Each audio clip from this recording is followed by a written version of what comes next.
Today's episode is brought to you by Omio. Omio is a travel booking platform that makes planning a journey in Europe and North America effortless. Just enter your travel details and Omio will magically give you all the train, bus, flight, and ferry options for your journey. It's never been easier to book your first real vacation for 2021. Best of all, using Omio saves you time and money. That's a win-win in our books. Omio wants to help you leave your house this summer by offering 5% off your next booking. Just head to omio.com and use the code LISTENER5 at checkout.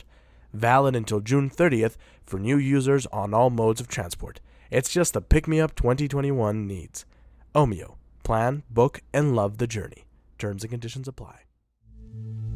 Have either of you experienced any blackouts, stretches of time that you can't account for?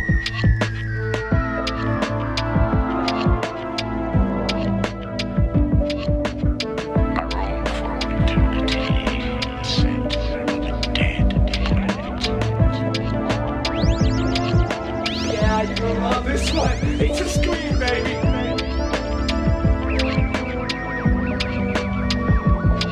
Do not open this door. What's the matter with you people? I was joking. Don't you know it's a joke when you hear one? Stardate 06/01/2021. Welcome back, everybody, to another episode of Captain's Log.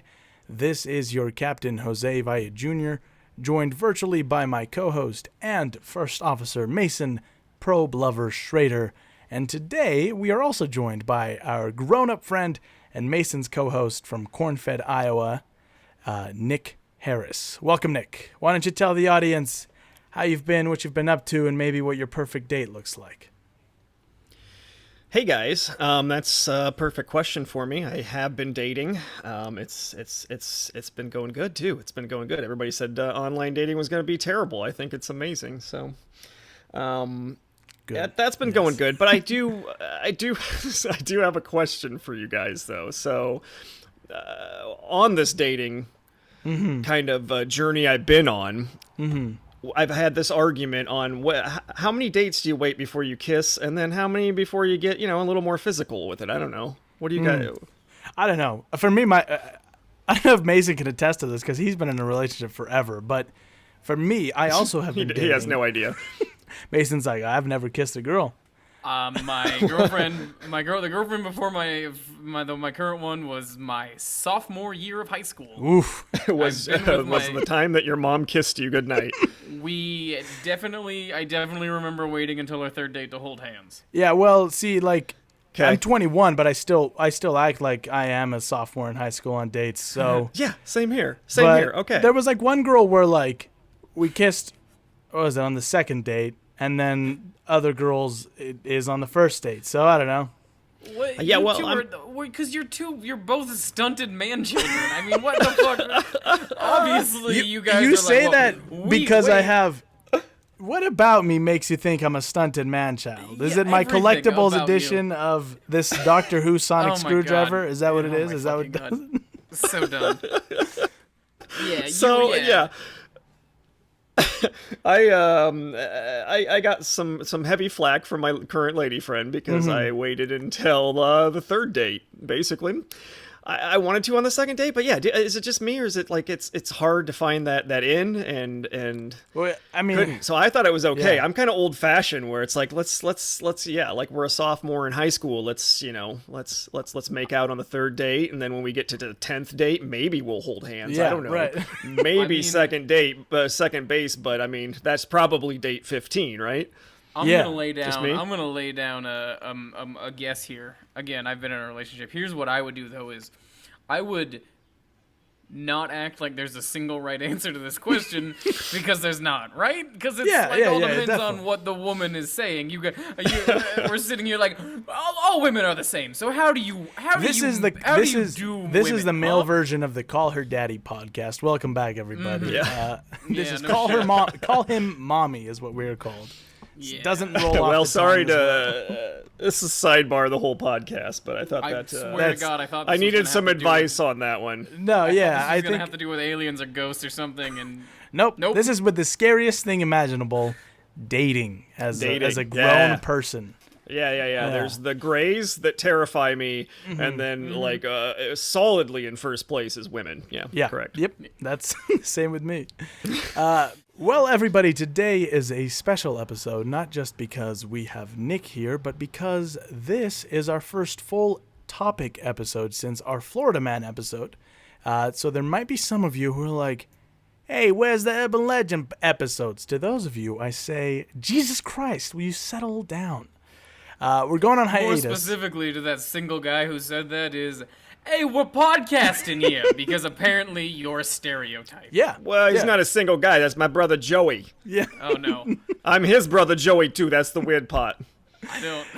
But we're going on hiatus from our Urban Legend series for a while to bring you episodes dedicated to a specific spooky topic like today's episode, which will be covering the Greys. Also, I should point out that it's interesting that we are covering this topic today on June 1st when the intelligence report on unidentified aerial phenomena is set to be handed over to the Senate. Coincidence? Synchronicities. Yeah.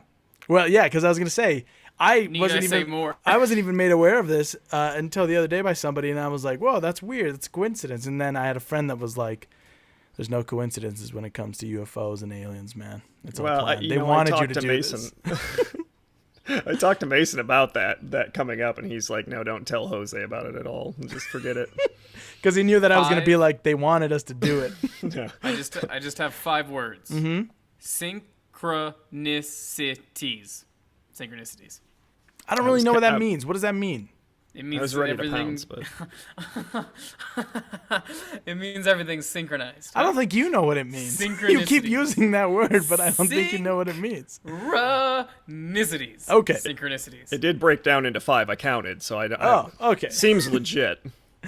We chose this topic today because Nick has always had a bit of a fascination with aliens and the Greys. Is that right, Nick? Would you like to tell the listeners maybe a little bit about that?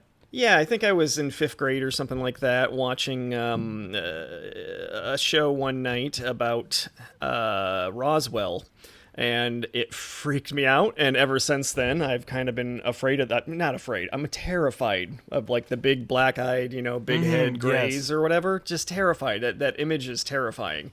But that's kind of what started it. It was Unsolved Mysteries did an episode on Roswell, and I'd never heard of it, and I'd never heard of the concept of Greys, and kind of the next step of the evolution there was the movie Whitley.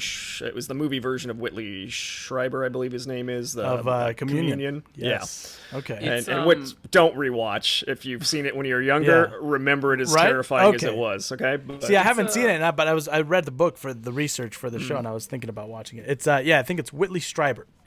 Strieber, it's nuts to me or Strieber, one of those that two. Strieber. Unsolved Mysteries used to do like aliens, because I don't know if you've watched it. The newest one? Episodes that came out on Netflix, but those it's are all like scary. She was stabbed 63 times. Who was it? Was it the step-husband who owns a bloody knife? Maybe. Maybe. Let's move on. Unsolved. Yeah. No, but that's interesting. Sorry, did I cut you off? No. I was just going to say they did have an alien episode in the new show, too. It was... I haven't watched it yet, but I read about it, that they were bringing back the alien thing. It was just something they do like one a season or something like that. They would bring out like an abduction or something and throw it in there, and I always loved that because I couldn't give a crap about the show otherwise, but if an alien thing came on, I was watching. So she got strangled and jerked off on. Ugh, am I right, everybody? What I want to know about is this guy who just went to a different city for 3 days and then came back with a story. Well, actually, he also got compelling television. He also got stabbed and jerked off on, but by aliens. Yeah, it was just aliens. I came to. They're homeless men. He was in an alley. Oh God! Already this episode is going to be great. I can tell. I came around to aliens because I have a cousin, my cousin Jason. I used to stay summers at his house, and he was like super. Just like between one of the summers, he got super into aliens. So naturally, when I was staying, he had to catch me up on everything aliens, and so I was like, I've never really, I didn't really know much about it, but he made me read all these books on the Greys and stuff. He would just be like, read this, and wait until I was done, and I was like, whoa, that's spooky. Yeah, good. Okay, now, what do you think the Greys were doing. Do you think they're physically nuts and bolts in our atmosphere? Or do you think they're in planes, baby, planes? And I'm like in 4th grade, and I'm like, I don't know, they're scary. I don't. Jason, I'm going to be honest. My mom doesn't want me hanging out with you anymore.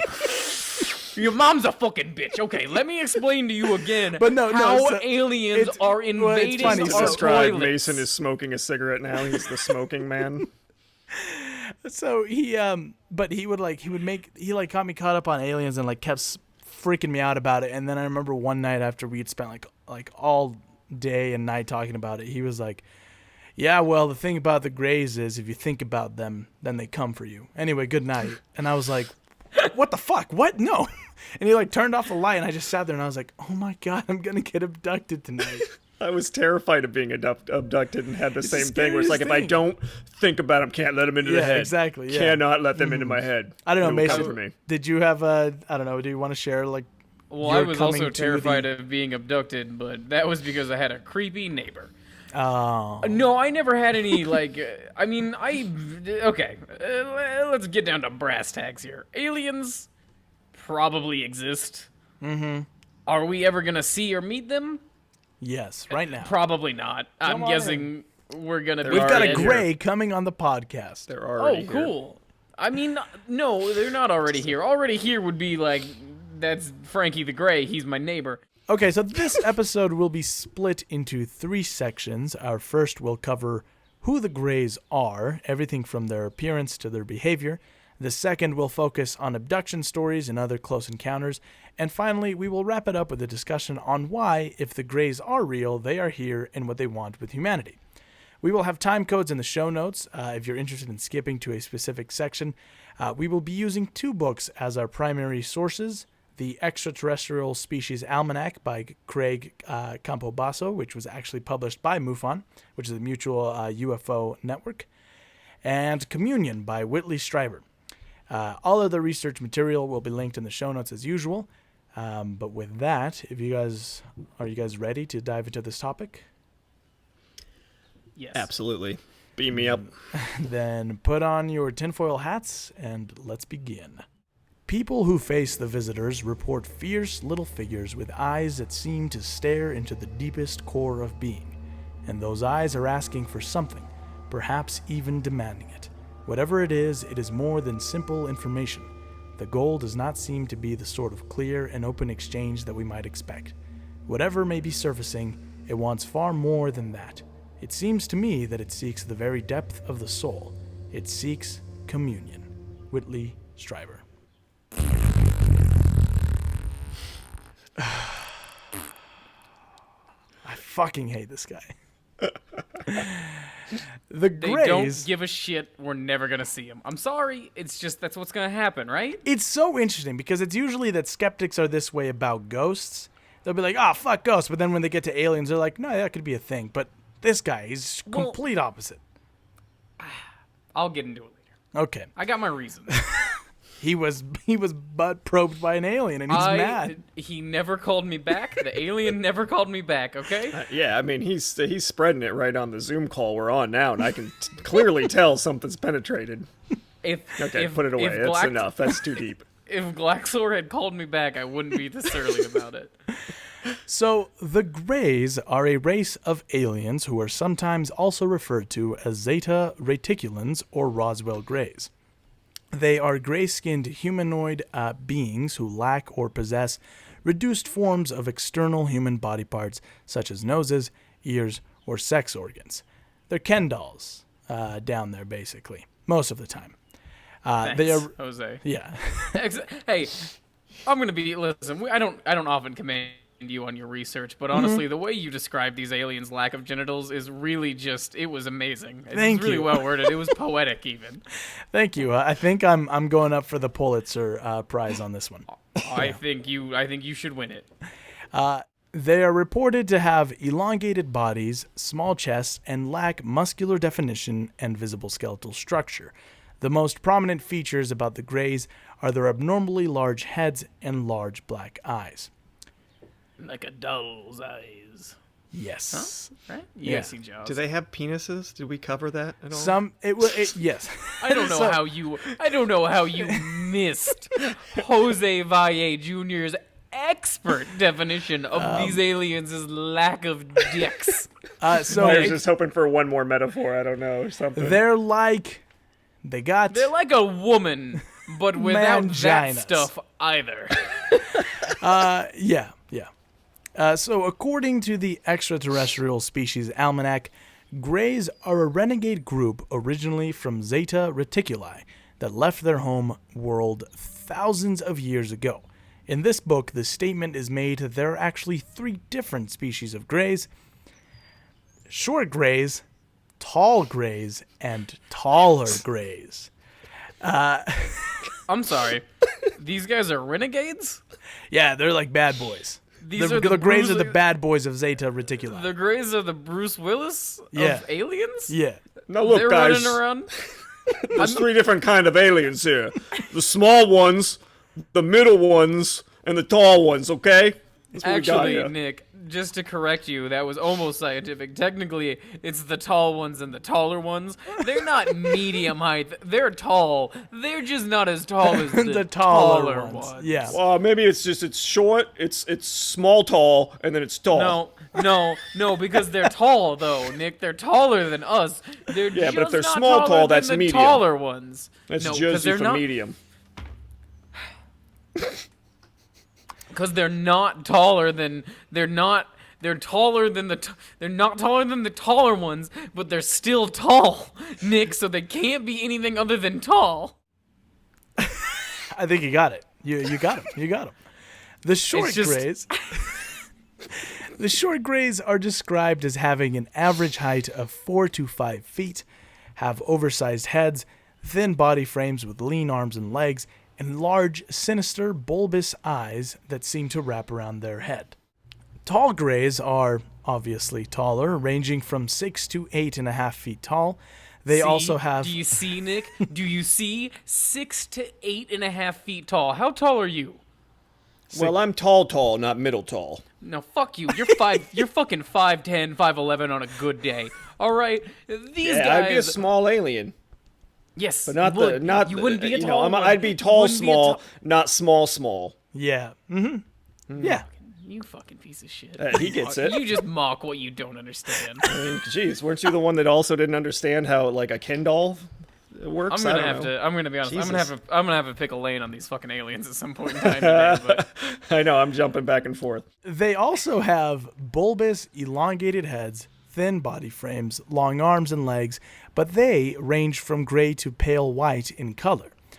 They too possess large, dark, insect-like eyes that protrude from their head, but their dark eyes are a result of nictitating membrane lenses that hide human-like eyes underneath. Do you guys know what those are? It's what They frogs and reptiles will have. They're like a little cover on their eyes, basically, like sunglasses, like really thin sunglasses. I'm sorry. So they just the taller ones wear goggles, but the shorter ones don't.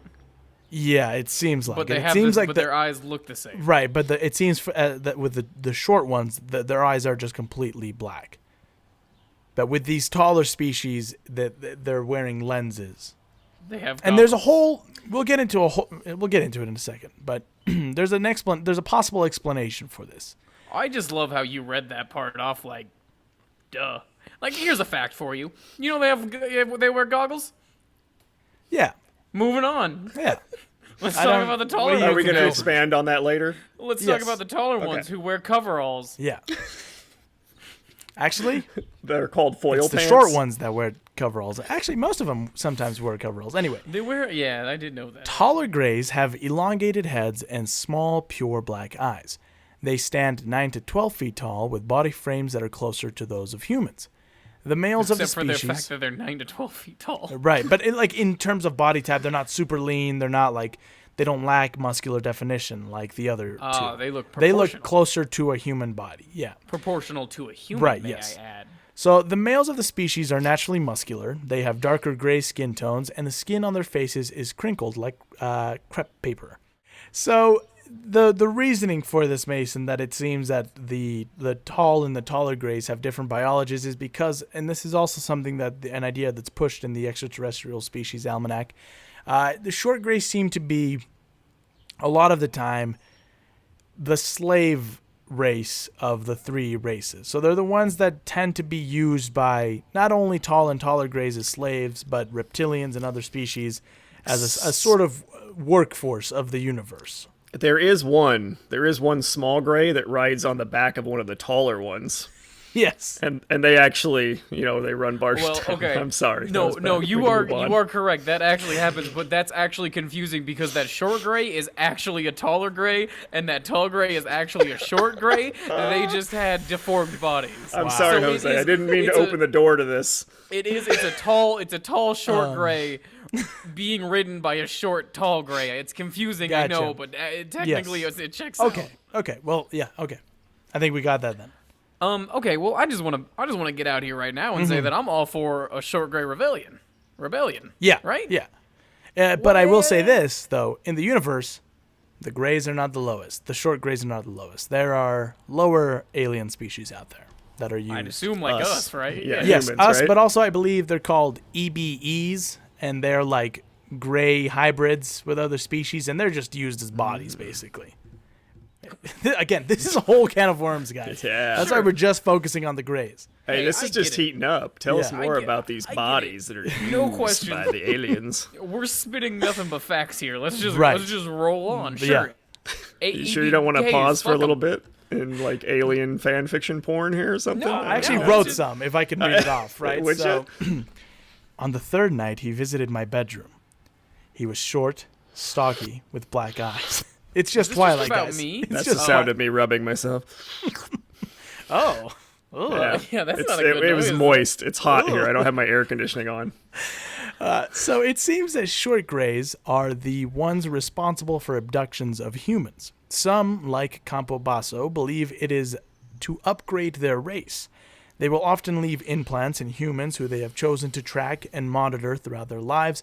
These are people who, like Strieber, have reported lifelong close encounters with the greys. All right, here's my pitch. Here's why I think here's my explanation of why I personally haven't been abducted yet. Mm-hmm. Because short greys pick me up. They would take you back within 5 minutes. Just listen. No. Just listen. Here's why. Because I get abducted by a bunch of short greys, right? Mm-hmm. I am instantly turning that ship of aliens into Space Inglorious Bastards, flipping it. We're going and murdering those goddamn oppressors, right? Yeah. Me, I'm Eldo Rain. I'm leading. You know what I mean? Yeah. I'm leading this squad of short greys as we're fucking infiltrating and fucking cutting the heads off of those goddamn oppressive class aliens. You know what I'm saying? That's why they won't abduct me, because they know I'm too dangerous. They know. Yeah. The tall ones know that I immediately would inspire a crew of ragtag short greys to lead a space French-esque revolution where we're cutting fucking heads are rolling, and we're flying, baby. Yeah. Yes. That Perfect. sounded sound, yeah. Yeah. That sounds sound. So I can tell by how inspired you two are. Just imagine how effective it would be on those aliens. yes, I agree. Yeah.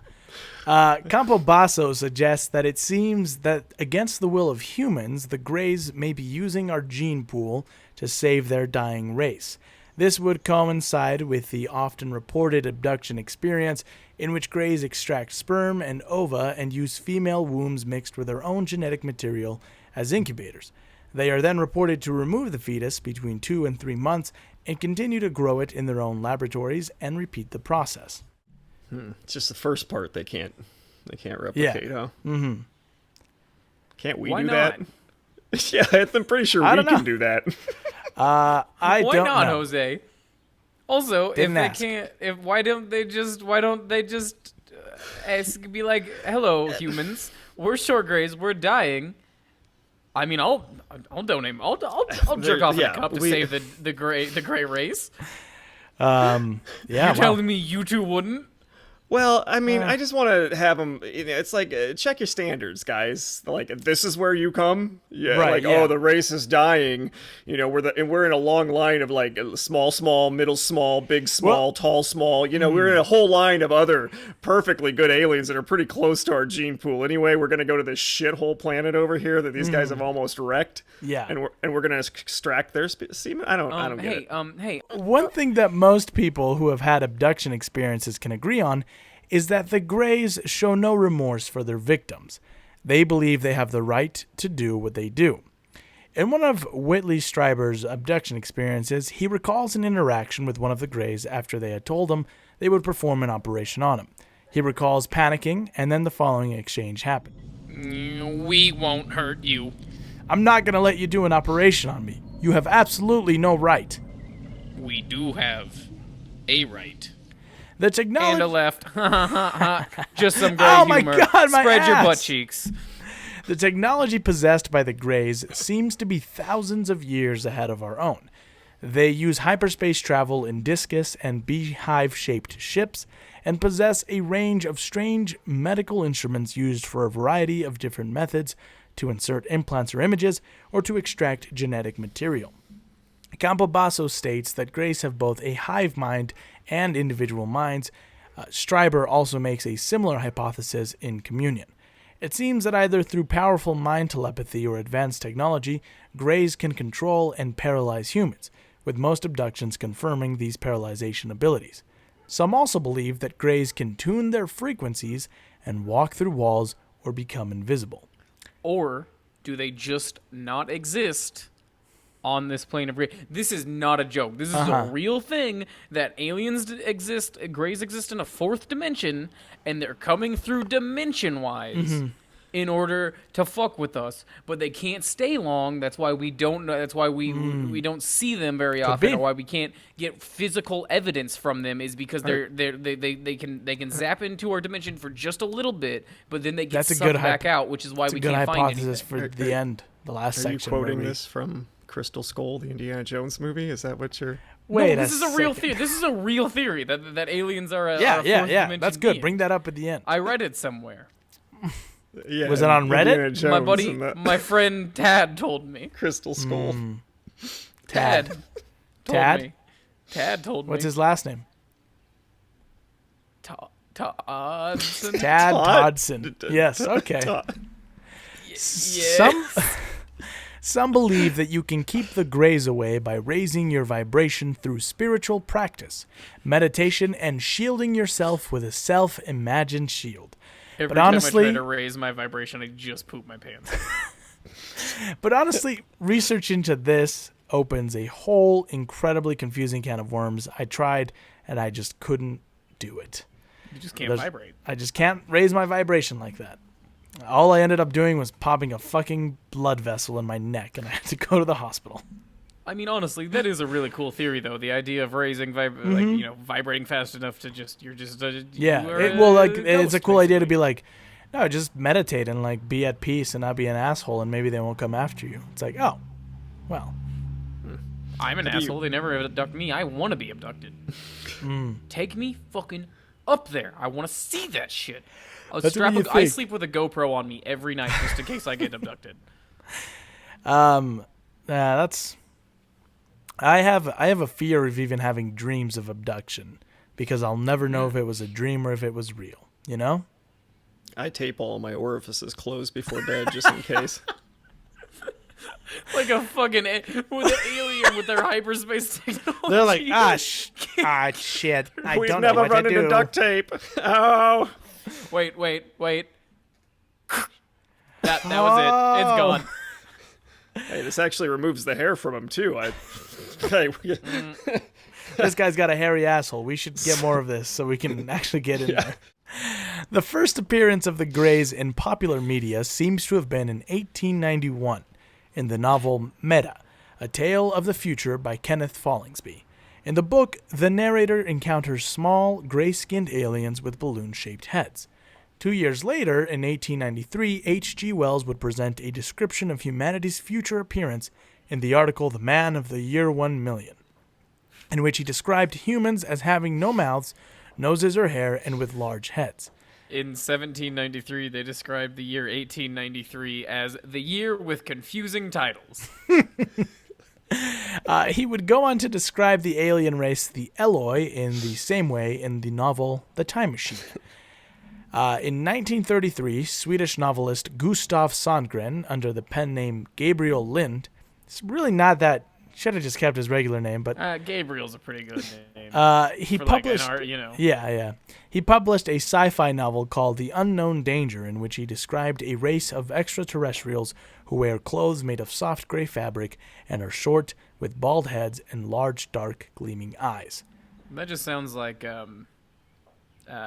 Trevor Vernon Troyer from Austin Powers, right? He wears the little gray suit. Yeah. He's short as a bald guy. In, All right. in July... And he's a Highlander. He's been alive for 2 centuries. Yes. Okay. Yeah. All right. In July 1947, an object would crash near Roswell, New Mexico, and the Air Force would go on to make a statement the following day that they had recovered a flying disc, and many witnesses would claim to have seen the bodies of the pilots of the disc, little gray men with large heads and black eyes. The Air Force would go on to retract their statement and claim that it was a weather balloon that had crashed near Roswell, and then it was a nuclear test balloon, and then the bodies were test dummies that were dropped from extreme heights for some reason. The Greys would be brought to the mainstream when Barney and Betty Hill, who were abducted in 1961, went public with their experiences in 1965. They reported being taken into a flying saucer by gray humanoid beings. The Greys would go on to feature prominently in the 1977 film Close Encounters of the Third Kind. And then, in 1987, Whitley Strieber would publish Communion, in which he claimed to have had close encounters with Greys and other alien races for the duration of his life. In the late 1990s, Greys would explode into the public eye with shows like The X-Files, and now are a staple of alien media, perhaps being the most easily recognizable alien species out there. It seems that the Greys are deeply interested in humanity and sometimes choose their subjects from an early age and continuously visit them throughout their life. The reason for this still remains a mystery. It's interesting that they get so ingrained in pop culture up until the 90s, and then they just kind of stop. Well, that's not the case, because they continued from that point forward. I mean, then you had movies like Dark Skies, which came out in 2015 or 2013. You've had The Fourth Kind, The Phoenix Lights, VHS. So you've had they've continued to be a staple. They can't be the third and fourth kind. They can, because you'll see what that means, and we'll get into it. God damn so you. that's the end of our section about the Greys and their appearance and their behavior. If there's any questions on that before we move into abductions and prolonged visitations. I have a question. Good stuff. Yes, Mason. We were gonna come back to the why they're different. Like, why do some have goggles? Oh, I explained that the short Greys are often thought of as the lesser of the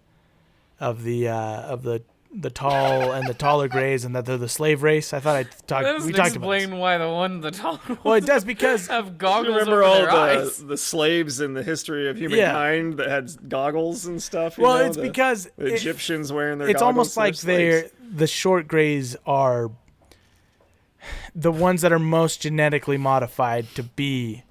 Oh, so they're the just grunts, like or the goons. stocky little. Yeah. They're like They're short. Yeah. Their eyesight is short too. They just can't get. So that's the whole. Although thing. actually, it might be that they also have nictitating. They In the also movie have Fire permanent. in the Sky. So Go ahead. The difference is that the short Greys also have nictitating lenses, but theirs are permanent. Whereas the tall Greys, not the taller Greys, the tall Greys, they can remove theirs, which shows human-like eyes underneath. And nictitating means. Nick, I'm looking at you. Your name's Nick. Well, you see, that's where a guy named Nick comes into the room. It's like what frogs and like snakes have. It's like a little thin layer of membrane that. That's what I was just gonna say. That's what the Nick brings into the room. Nick brings another guy into the room to explain. Yeah. Okay, so the short And a Greys, frog. their eyes just do that. Yeah, they're like they permanently have those lenses on. Now, in the movie Fire in the Sky, I don't know if you guys have seen that. Which about we're going to talk about the abduction case that's based on. In one of the scenes, now this could just be for Hollywood, sake. He's being pulled through a room, and you see the Greys as space suits in the background or whatever. Like they take those off as suits. So I don't know if that was something falling into the same thing with the goggles or something, or if it was just like Hollywood bullshit. They just like, hey, this would be cool if they zipped out of their suits and we just put them on the wall here. Could be, Nick. That's the thing. Anything you want, it could be that.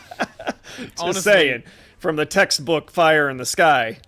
Yes. All we know so far, Nick, are things that have come from science fiction writers. So you might as well throw into it. Well, I didn't know if that was like a thing in the culture or something with the alien culture, that they may be wearing suits that make them look like the Greys, and then sometime I always thought it was weird that it was included in that movie, and why didn't they just do the Greys? Well, and it goes into this whole theory that, like I said, EBEs and short Greys. EBEs are what are they? I can't forget exactly what EBE stands for. I think it stands for Extraterrestrial Biological Entity. They're extraterrestrial like biological entities, and they're like, sometimes EBEs are reported to be robots or humanoid beings of flesh and bone. Same thing with the short Greys, it goes back to that idea of a hive mind, where I guess the suit thing from Fire and Sky could be seen as a metaphor for the fact that maybe the short Greys are just controlled, and then when their masters aren't controlling them, they just shut off, and they don't get individual thought like the tall and the taller Greys. Okay. But Whitley Strieber makes the argument that they might have a hive mind, but they also have individual thought, but not on the same level as humans do, which is what makes us so interesting and almost frightening to them, because we can do quick action and quick thought, whereas for them, they're dependent on a hive mind. The taller Greys aren't using the short Greys to abduct us. The short Greys are abducting us on their own interest. No. The tall and taller Greys are using the short Greys to abduct us. Oh, sorry. So Greys are just interested in us in general. Yeah. So they're it's. I guess it would be like. Nope, never mind. I'm not going to open up that It's like when you work at an Arby's, and you've got the district manager, the assistant manager, and then there's you, and you just make roast beef sandwiches. So you don't really think about things like, how much money is this restaurant making? Do these fries have cockroaches in them? Yep. You don't, Did my coworker just piss in that lady's milkshake? You don't think about. You don't get to think about that. The assistant manager is like, God damn it, these guys are pissing in milkshakes. There's roaches all over the fries. And then there's the district manager who's like, fuck, nobody's coming to fucking Arby's anymore. Yes, exactly. Everybody hates our sandwiches. This episode is brought to you by Carl's Jr. We are better than Arby's. Fuck you, Arby's. Or Hardee's. That's their new for jingle. Our friends out in the East. Yeah, we call it Hardee's. So yeah, because in a lot of abduction cases, it'll be reported that like they get taken up by short Greys, and then sometimes in the room there will be taller Greys among them, but the short Greys seem to be doing the work. And they're just like, check this out.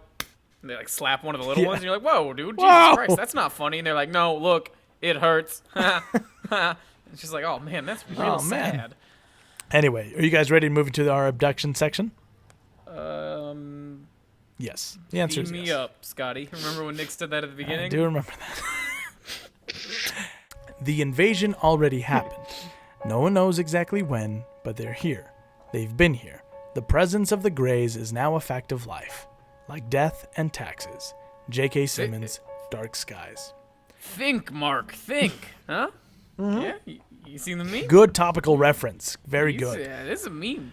Doesn't date us. We actually have a Dark Skies quote in our new theme, which is pretty groovy, isn't it? Yeah. I remember listening to it. Yes. What a toe tapper. Yes. So now that we've established what the Greys are, their behavior, and their timeline with humanity, let's focus on close encounters. The term close encounters refers to a system of measuring experiences that human individuals will have with the Greys and other alien races. There are 3 main close encounters with alien life. It is known as the Hynek scale, named after J. Allen Hynek, the astronomer who was tapped by the government to investigate UFOs in the late 1940s as part of Project Blue Book, and would go from skeptic to believer over the course of his research. Was he a Nazi? No. He was thank God. an American. We had a whole thing today about how all of our scientists that got us Yeah. to space were Nazis. Yeah. I just wanted to make sure this guy at least wasn't a Nazi. Well, let's find I out. love how Jose- he's talking like we had a thing today in the He office. was American. We didn't have a thing. Mason had a mental breakdown in his corner or something about this morning. Everything He was good our born and country- bred in Chicago, Illinois. Everything our country has ever done has been built on the back of basically Nazis. Well, I mean, The entire black space people and brown program. people did a lot of great things for this country, and No, we weren't I Nazis. get it. That's not what I meant. I meant the fact that our fucking The way Did that you we watch? made Did you watch Hidden Figures? the way that we made them do those things was very Oh Nazis. yes.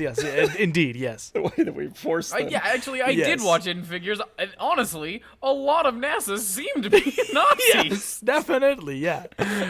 So, You just proved my point for me. oh yeah. Jim Parsons was a piece of shit. Yeah.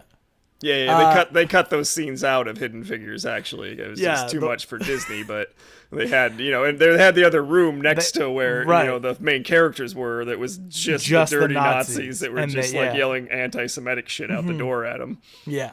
They had to cut it out. Just audiences didn't respond well to it. We want the Nazi cut. Ooh, I'm not gonna say that. The scale was You later. can go too far. technically, I would say #cut a Nazi would be totally fine. That's fine. Yes. Cut a Nazi today. The scale was later increased to include more specific experiences past the third kind. It begins with close encounters of the first kind, which are visual sightings of unidentified flying objects less than 500 feet away and show considerable detail. Close encounters of the second kind involve a physical effect, radio interference, disruption of electrical devices, flickering lights, distressed animals, scorched vegetation, or even paralysis or extreme heat and discomfort in the witnesses. Close encounters of the third kind finally involve an encounter with an animated presence with either aliens, robots, or humans who seem to be involved in piloting the unidentified craft. I see. So Yes. the kind is not describing the entity; it's describing the encounter. Yes. Mm-hmm. Interesting. Yeah. I thought the same thing when I was a kid. Yeah. My entire life, I always thought the third kind was the alien. Yes, I did but it's too. the third kind of encounter you Yes. have with an Uh-huh. alien. That's nuts. Yeah. Interesting. Now, the extension of the Hynek scale goes all the way up to close encounters of the seventh kind. Close encounters of the fourth kind are what this section will focus on.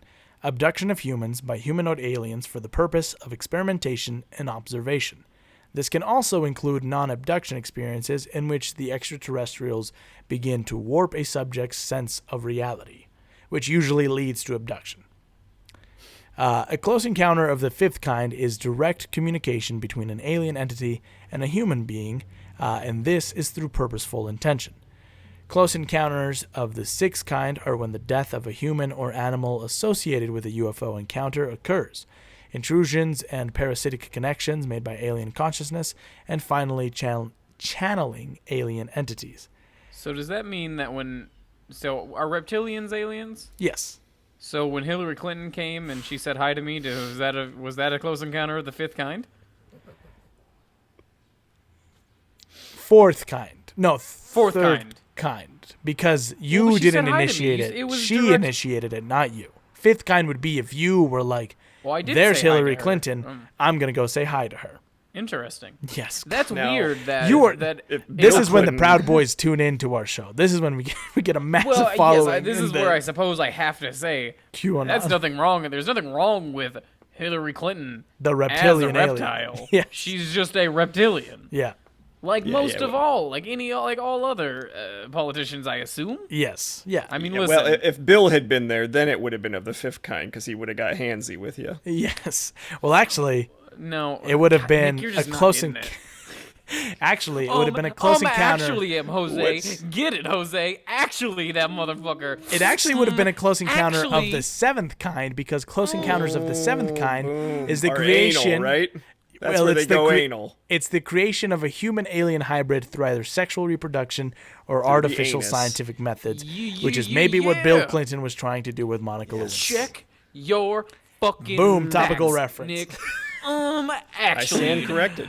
You just got fucking fact-checked, nerd. Nice job, Jose. Way to get him. Thanks, Mason. I was only off by God. 2. Yeah. Nothing makes you feel more powerful Off than by getting 2, to guys. fucking over-explain some shit to a person who doesn't care. Yeah. I am rock hard right now. Yeah. It's a good 6 to thing the midnight. camera is just my chest and up, because if I get up, you're just gonna hear dunk against the chest. Well, I saw the laptop bounce a little. So, according to journalist CDB Bryan, through a study that was conducted, 73% of all alien encounters in the U.S. describe greys, 50% in Australia, 48% in continental Europe, and 12% in the UK. So it seems that, for the most part, almost all alien abductions in the United States involve the greys. Short, Who was tall, that? or taller. CBD Williams or something? Was that CDB Bryan. Brian's? You know good old CDB Brian. Yeah, what a weird name. Did the website have this information and then also some of his personal products or something? Yes. he was Well, it selling? goes, if you follow his I'm actually family- using CDB Bryan's CBD oil right now. A typical abduction experience will go as follows. The human subject will wake up suddenly in the middle of the night to the feeling of being watched. This paranoia will lead to the human subject noticing that a strange being is in their home. Sometimes they like to play little games and get you to get out of bed and rush around to try to find them. At this moment, the human subject will realize that they are completely paralyzed. The Grey will then proceed to transport them to their craft, where they are placed in a room that seems to be used for medical study and experimentation. I feel like I already know what you're going to say, Mason. What I mean by that is, you might wake up in the middle of the night, you see someone at your door, and you're like, what the fuck is that? So you go to chase after it, and then they're kind of like are standing in the middle of your living room, and then you're like, hey, and then you're just like, oh my god, I can't move. So that's what I was gonna say. Yeah. Is it's like you're a fainting goat, and you're like, huh, and then you just like you get like Almost 3 steps yes, out of because bed, and then you just say fucking that, faceplant. and then Whitley Strieber in his book, and we'll talk about his abduction, but he reported that that's exactly what happened to him, where he went to go at them and he found himself like frozen in like that position. The struggle's real, man. So you guys don't have kids, you don't know about this shit, but they get you wake up, you're startled awake by like a bumping sound, and then you just hear feet like, and you're just like, oh fuck, it's finally happening. This is legit. I rolled over and like I hear just like down the hall and then a shadow, and I'm like, what the hell is happening? Is this it? Is this gonna happen? And then a head pops around the corner of the door, and I'm like, oh my god, and I can't move. I'm terrified. And then it's like a kid runs in and, smashes my nuts as he crawls over me or something. And it's like, okay.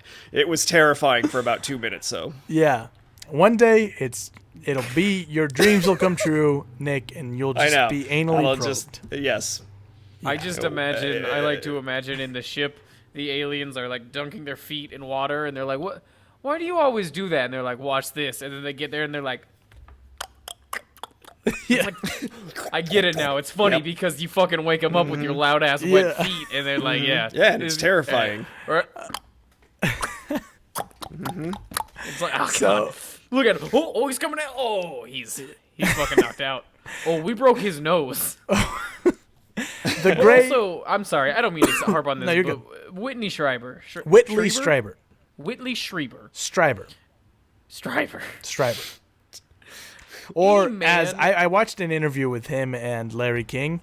Larry King was just so unamused, and I'm pretty sure he just kept calling him the wrong name on purpose. He was like, next up we have Whitley Strieber, and he's like you knew he wanted to correct him and be like, it's Strieber, but he just didn't. And it was, I'll have to link it in the show notes, because I honestly was like, oh, Larry King just fucking does not care. Any man who is ready to throw hands on sight with an alien, I mean, that's an A+ in my book. Wait until we get to Travis alien, Walton. First thing you do is you're just like, motherfucker, let's do this. Oh, I'm into it. Oh, yeah, no. I am we'll get into it. So the Grey will then proceed to transport them to their craft, where they are placed in a room that seems to be used for medical study and experimentation. They will then proceed to have a series of tests performed on them. Sometimes various different foreign objects are used on the body, whether it be something inserted into the cranium through the neck, back of the ear, or top of the head. Sometimes human subjects report foreign devices being shoved into their rectum to either remove fecal matter for study or to inject an unknown variant into their body. Some report the extraction of sperm or ova. Others, mainly female human subjects, report the insemination of their wombs for the purpose of hybrid breeding. The subject may then be moved to a different location, seemingly to have their reactions to their new environment observed. They are then transported back to their homes and given screen memories to hide the horrific and violating experience they have just endured.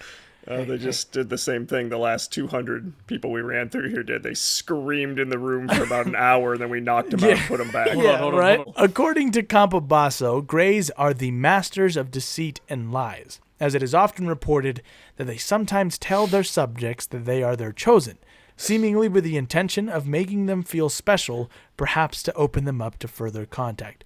Now, that's just what my ex did to me. Like, where she was like, "You are different, Jose." And then... Wait. Oh, man. I'm so... Are you guys greys? No. No, we're not. I told him no. No. Good one. I don't know where that one was. I don't know where that one was going. What the fuck? They're masters of lies and deceit. Where does any of this information... What? Yeah, what? Tell him he's special. Yeah. You are the Shut up. What? Shut up. You're the You're the special. Do you know Jesus? Yeah? You're Jesus. Wow. And then the next thing, that guy's like, I'm Jesus. Yeah. Now tell him. The aliens told me I was Jesus. It's all meaningless. Life. It's bullshit. Let's get out of here. Guess what, nerd? Yeah?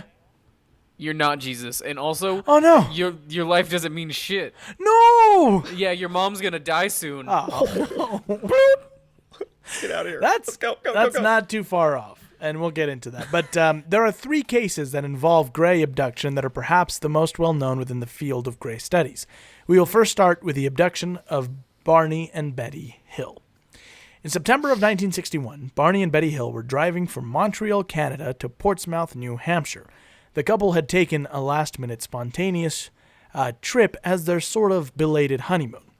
The pair were a hard-working interracial couple who spent their time off from work involved in church activities or the civil rights movement. I do want to make this note right now before I forget. This spontaneous trip or these spontaneous actions, it's a very common theme throughout abduction, where in the weeks leading up to the incident, for whatever reason, the subject will feel the need to run and to change things. Whitley Strieber, this happened to him multiple times throughout his life, where he would be completely fine in one place and then suddenly feel like he needed to move to somewhere else. And I read about another woman who it was a similar thing. Her whole life, she constantly needed to change. Change location? Like location, physical location? Yeah. Mm-hmm. Yeah. Interesting. Betty was a social worker who handled child welfare cases, and Barney was a postal worker who would travel 60 miles to make it to work every day. I'm going to be honest. I know, so I'm really familiar with this case. And there's something about just the fact that these are such genuinely good people that it makes it very hard to make fun of, but B, it makes it way more believable to me. Which is why I add those details, that these were very well put together individuals who literally they worked endlessly, even on their time off. They were devoted to social causes. They were already an interracial couple in the 60s, having to deal with all that bullshit. So bringing attention onto themselves is not something that they would have wanted. Yeah, there wasn't a meeting of all the civil rights leaders, and they're like, you know what would really help us out right now? Yeah, a story about us getting abducted by aliens. And they were like, okay, that didn't happen.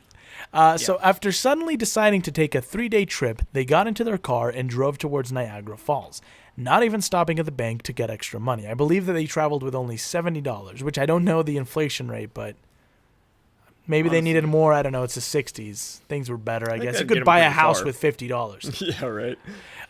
So on the last night of their trip, the couple had stopped at a diner in Vermont and had decided to get back on the road at around 10 p.m. hoping to make it back to their home in Portsmouth by at least 2 or 3 a.m. As they drove, they suddenly became aware of a large light seemingly following them overhead. As they drove, the light only seemed to get brighter and brighter. Barney was a World War II veteran and an avid plane watcher and came to the conclusion that it couldn't be a commercial plane or helicopter, so it must be a satellite that had gone off course. To his defense, it was the 60s, so they really didn't understand how satellites worked, but I do like that he's like, can't be an airplane or a helicopter, must be a fucking satellite that's like 400 feet up from us. It's buzzing the trees. To his credit, most people would have been like, I just thought it was God. And Yeah, then just well, and yeah. be like, "Brr." Yep. So, as they drove through the winding Appalachian Mountains, the light seemed to vanish behind the tree line, only to reappear again. The couple thought that perhaps it was an optical illusion they were witnessing, and that is what made it seem like the light was following them. So, they were so curious about what this was that they decided to pull over and investigate. Betty pulled out a pair of binoculars and observed the light, only to discover it was not a satellite, but rather a spinning object. Barney became concerned. He was a pragmatic man and had little time for the idea of extraterrestrial life, but he could not explain what they were witnessing. After getting back on the road, the couple stopped once again when the craft seemed to be hovering only 100 feet above them. Barney drew his handgun, which goes back to Mason's whole idea of like just rushing at aliens. He drew his handgun and got out of the vehicle, running up to the craft, which had now sort of parked in this empty field near them. And he's like, hey! Just an old school, like it's not a goddamn satellite. Yeah. Like, Benny, come take a look at this. And he's like, no, goddamn, give me my gun. Yeah. It's not a satellite. Watch. You can tell it's not a satellite because when I shoot at it, it doesn't fall out of the sky like most satellites do. You've never shot a damn satellite before? This is He was great. just like, Nick, you gotta do character work, man. Damn aliens, you wanna cut? Yeah, you come and take me. You come and take me, motherfuckers. And then they like paralyze him, and he's like, oh no. Oh, I messed up. Oh, God. Betty, I shouldn't have told him to come and take me. They've come and seems- they took me. Now they've done it. We all three had a different take on Benny there. Was it Benny or what?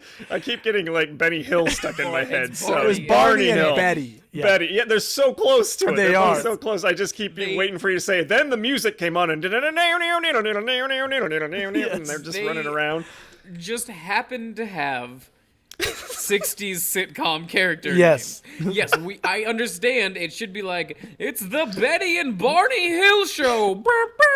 Yeah, right. But that's not what happened. That's where I keep thinking it's gonna go, but it doesn't. Yeah. I don't know. Barney Hill is a serious man. He has Yeah, no I get time for that. funny So it's, business. it's more like, these aliens ain't got nothing on me. Pop, pop, pop, pop. You know? Yes, that's Yeah, okay. that is it. Where he's So- like, so- I'll fucking show you aliens. Yeah, so he drew his handgun, he got out of the alien vehicle running, he runs up to the craft, and what he saw was a disc-like craft as big as a jet, but as flat as a pancake. Those are his words. Behind the row of windows were beings in gray uniforms who told Barney to put down his binoculars. He tried to raise his handgun, but found Fuck himself you. unable to do so. They called the gun binoculars? Or did he also have He binoculars? had the binoculars with him, Yeah, he so he was ran like, up with "I the can see binoculars 'em." and was like looking at him, and he was like, "Holy shit!" And then he went to, Betty! they were like, "Put your binoculars down," and he was like, "I'll tell you." And then he tried to raise his gun, but all of a sudden he was like, I thought it was more the opposite, where he's actually got binoculars because he's probably a bird watcher. You know what I mean? And he's got them on backwards. He was an avid and plane he's trying watcher. to aim, but they look like they're 2 miles away, Betty. He's like, they're right goddamn in front of you. And he's like, I can't shoot. And he's just cracking it off in every direction. You know what I mean? And like, No, Nick, because he's a serious man. "He's a serious man, Nick." so did he doesn't have do binoculars? He Or did, did yes. the aliens think that his He gun had, but is he had, a he binocular? had, so he ran up, like to the up to a certain distance because they were still up in the air. And think so I'm he right. watched them through the binoculars, and Yeah. then they said, "Put down your binoculars." So he was like, "I'll show you," and then he went for the gun, and then they paralyzed him, and he You couldn't know move. Yeah. that specific little green army man that has the binoculars up to his eye and a pistol in his hand? He's That's doing based that. after Barney Hill. Yes, That's his yeah. exact pose. he's Bravo, doing right Mason. now. That Yeah, was yeah. very good, actually. I think my take is right, though. I think they're like old, like ah, What is Yes. this? It's just the Barney. couple from Courage the Barney. Cowardly Dog. Just Eustace and Agnes or whatever her name is. Barney, just put the binoculars down. Well, I gotta, I can see him closer.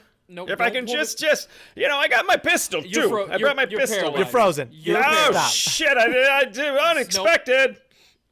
I can't move now, Betty. Betty, I'm paralyzed. I've fallen. I can't get up. She's driven I off at this shot point. myself in the leg when I was falling She's driven down. off and she's turning up the radio and it's like, life could be goddamn, a dream, Betty. shaboom if I... I told you not to drive my goddamn car. It's for men. What are you? I don't even. I'm gonna. Right over my legs. Our paralyzing ray should affect his fucking mouth. He's stronger. His fucking mouth is stronger than our paralyzing ray. So he found himself unable to raise his handgun, right? So realizing that they were about to be captured, he then ran back to the car and sped off. So it's almost like they released him and he was like, I gotta get the fuck out of here. Oh, so and they froze it. It wasn't like, Yeah. I don't remember this gun being so goddamn big. Okay. And so He was more like, it's Last time for this time. Betty to boop, and then he got yeah. his car. And so as they drove off, the couple began to feel drowsy and suddenly lost consciousness.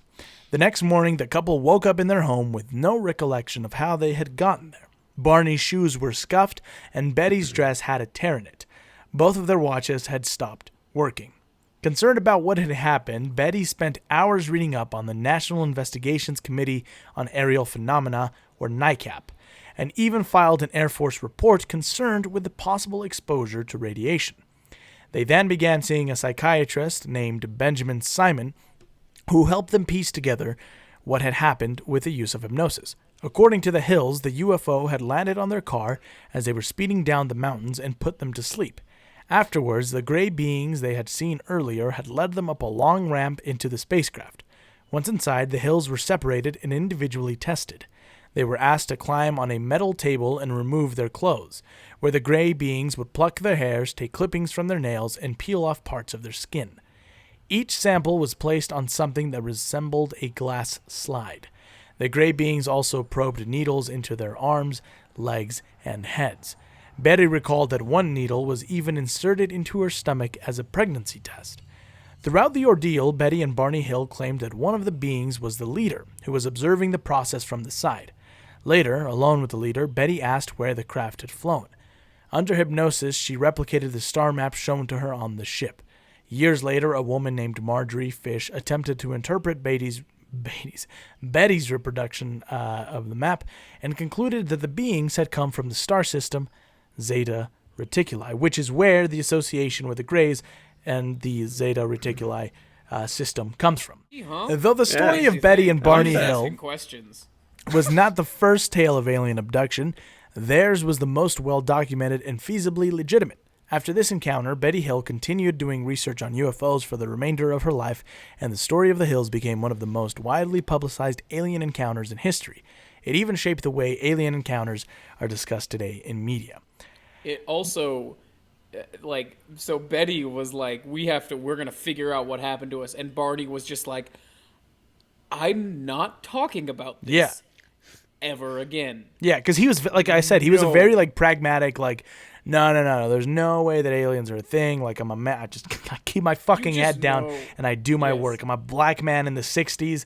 I already have a lot of scrutiny because of just who I am. I'm not going to bring this shit upon myself. Quit talking about the goddamn aliens. Shut the fuck up about the aliens, Betty. You know how, Get my couples gun. used to sit in their chairs and then Yeah. one would be reading a book and then and Barney's reading a newspaper and he's just like, So, Barney, I was thinking that we should go talk to someone about what happened with the space for aliens. fuck's sake, Betty, we're not talking. No, We're not talking about the goddamn. They weren't aliens. We're not calling them aliens. Find the little gray men. They were. We drove home. No, I tripped. Nobody. I grabbed your skirt. I ripped it on accident. I scuffed my shoes. We woke up in bed. We had too much to drink at the diner. So our next abduction story is that of Travis Walton, which is the one that Nick brought up earlier. It inspired that movie. What is it called? Sky. Fire in the Sky.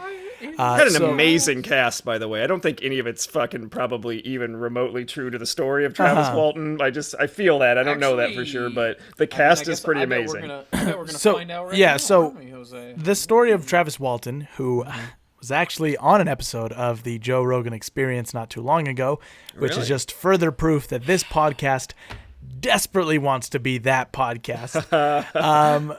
So yeah, in it he talked about how the movie gets some stuff right, but then they get certain just little nuances wrong. Yeah, that's where I Jose, feel like that's they great. kind of... Let's talk about elk meat.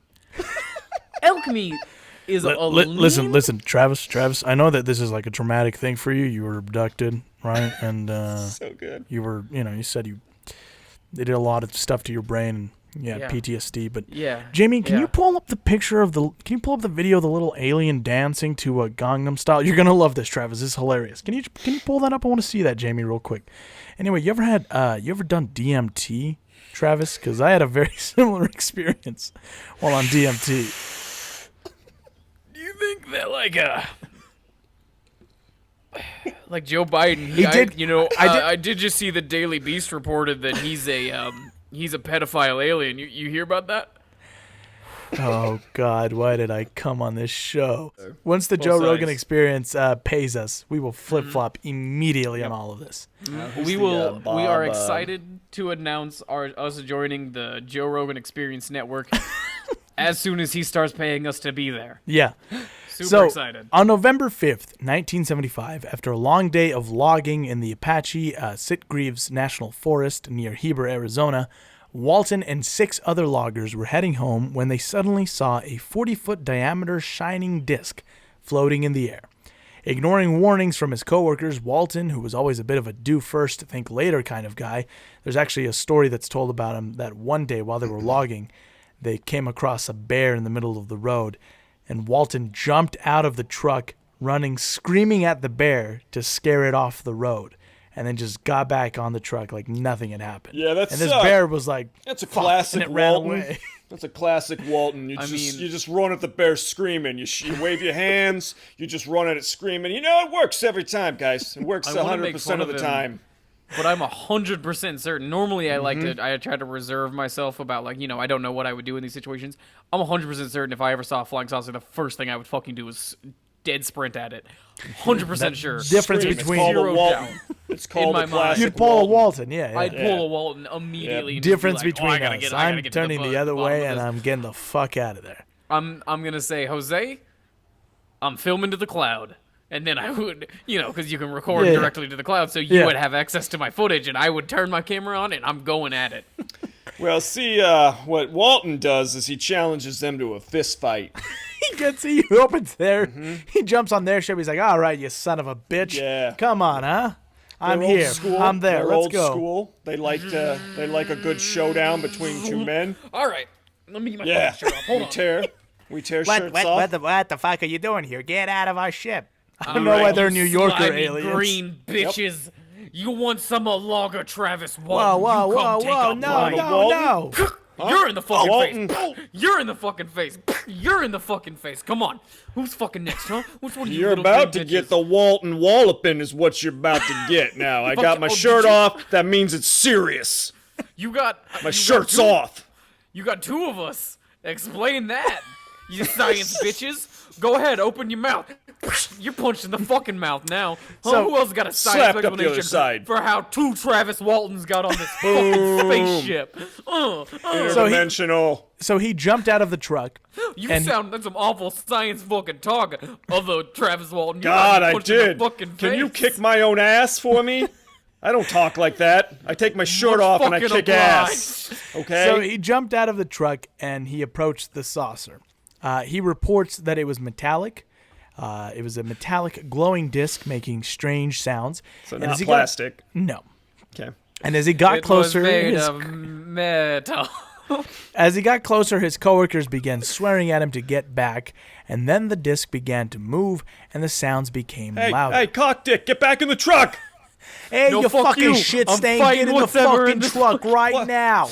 Well, you look like a bag of dicks out there. You look like a bag of dicks back there, literally, because No! there's six of you, and you're clumped fuck. together like a clump of Ah, dicks. fuck, dude. We Wait, look like hold on. dicks. We look like a We're bag gonna full of finish- dicks in this truck. we're Can we gonna- just, let's get out of the truck and continue calling names, okay? We're gonna finish this conversation when I get back on the fucking ground. Travis Walton's right. We look like a bag. Oh shit, where'd Travis go? So fuck happened? so Walton jumped for cover after the sound started getting louder, right? No, fuck. And then he jumped Travis back Walton, up. you done it I've again. got- You didn't think so- this one through. So I've got questions. So he ducks behind a log, right? As Right. the noise Not starts to very get Walton louder, of him. and Exactly what you would then do. he tries to jump back to the truck, and as he's doing that, in that transition, he's hit by a blast of energy. He becomes numb right away, unable to move, and his crew reported that it actually sent him 10 to 20 feet into the air, His dick and then got he instantly landed. hard, right? What'd you say? His dick was instantly hard too. Oh, Instantly. yes. Okay. And that he landed in a way that they were all sure he was fucking dead. So he gets thrown up and then he lands, Travis kind of is crumples. dead. Everybody back in and the they're truck. like, "Holy shit! They just killed Travis." So they drive away in fear, and then they return once the craft had left to search for Walton, but couldn't find him anywhere. Hey, He then awoke. Sorry, go ahead. You guys, think we should maybe go back see if Travis is still alive. No, he called us a bag full of dicks, man. I don't. He did You say called that. him Still a bag- stuck on that. I'm still stuck you, on that. You called him a bag full of dicks first. I know. Oh It's man, a huge Travis is mistake. dead, ain't he? Yeah. Well, Oh, I think no. also, I'm gonna be frank here. Hey, it's me, Steve. I'm gonna be frank. Yeah.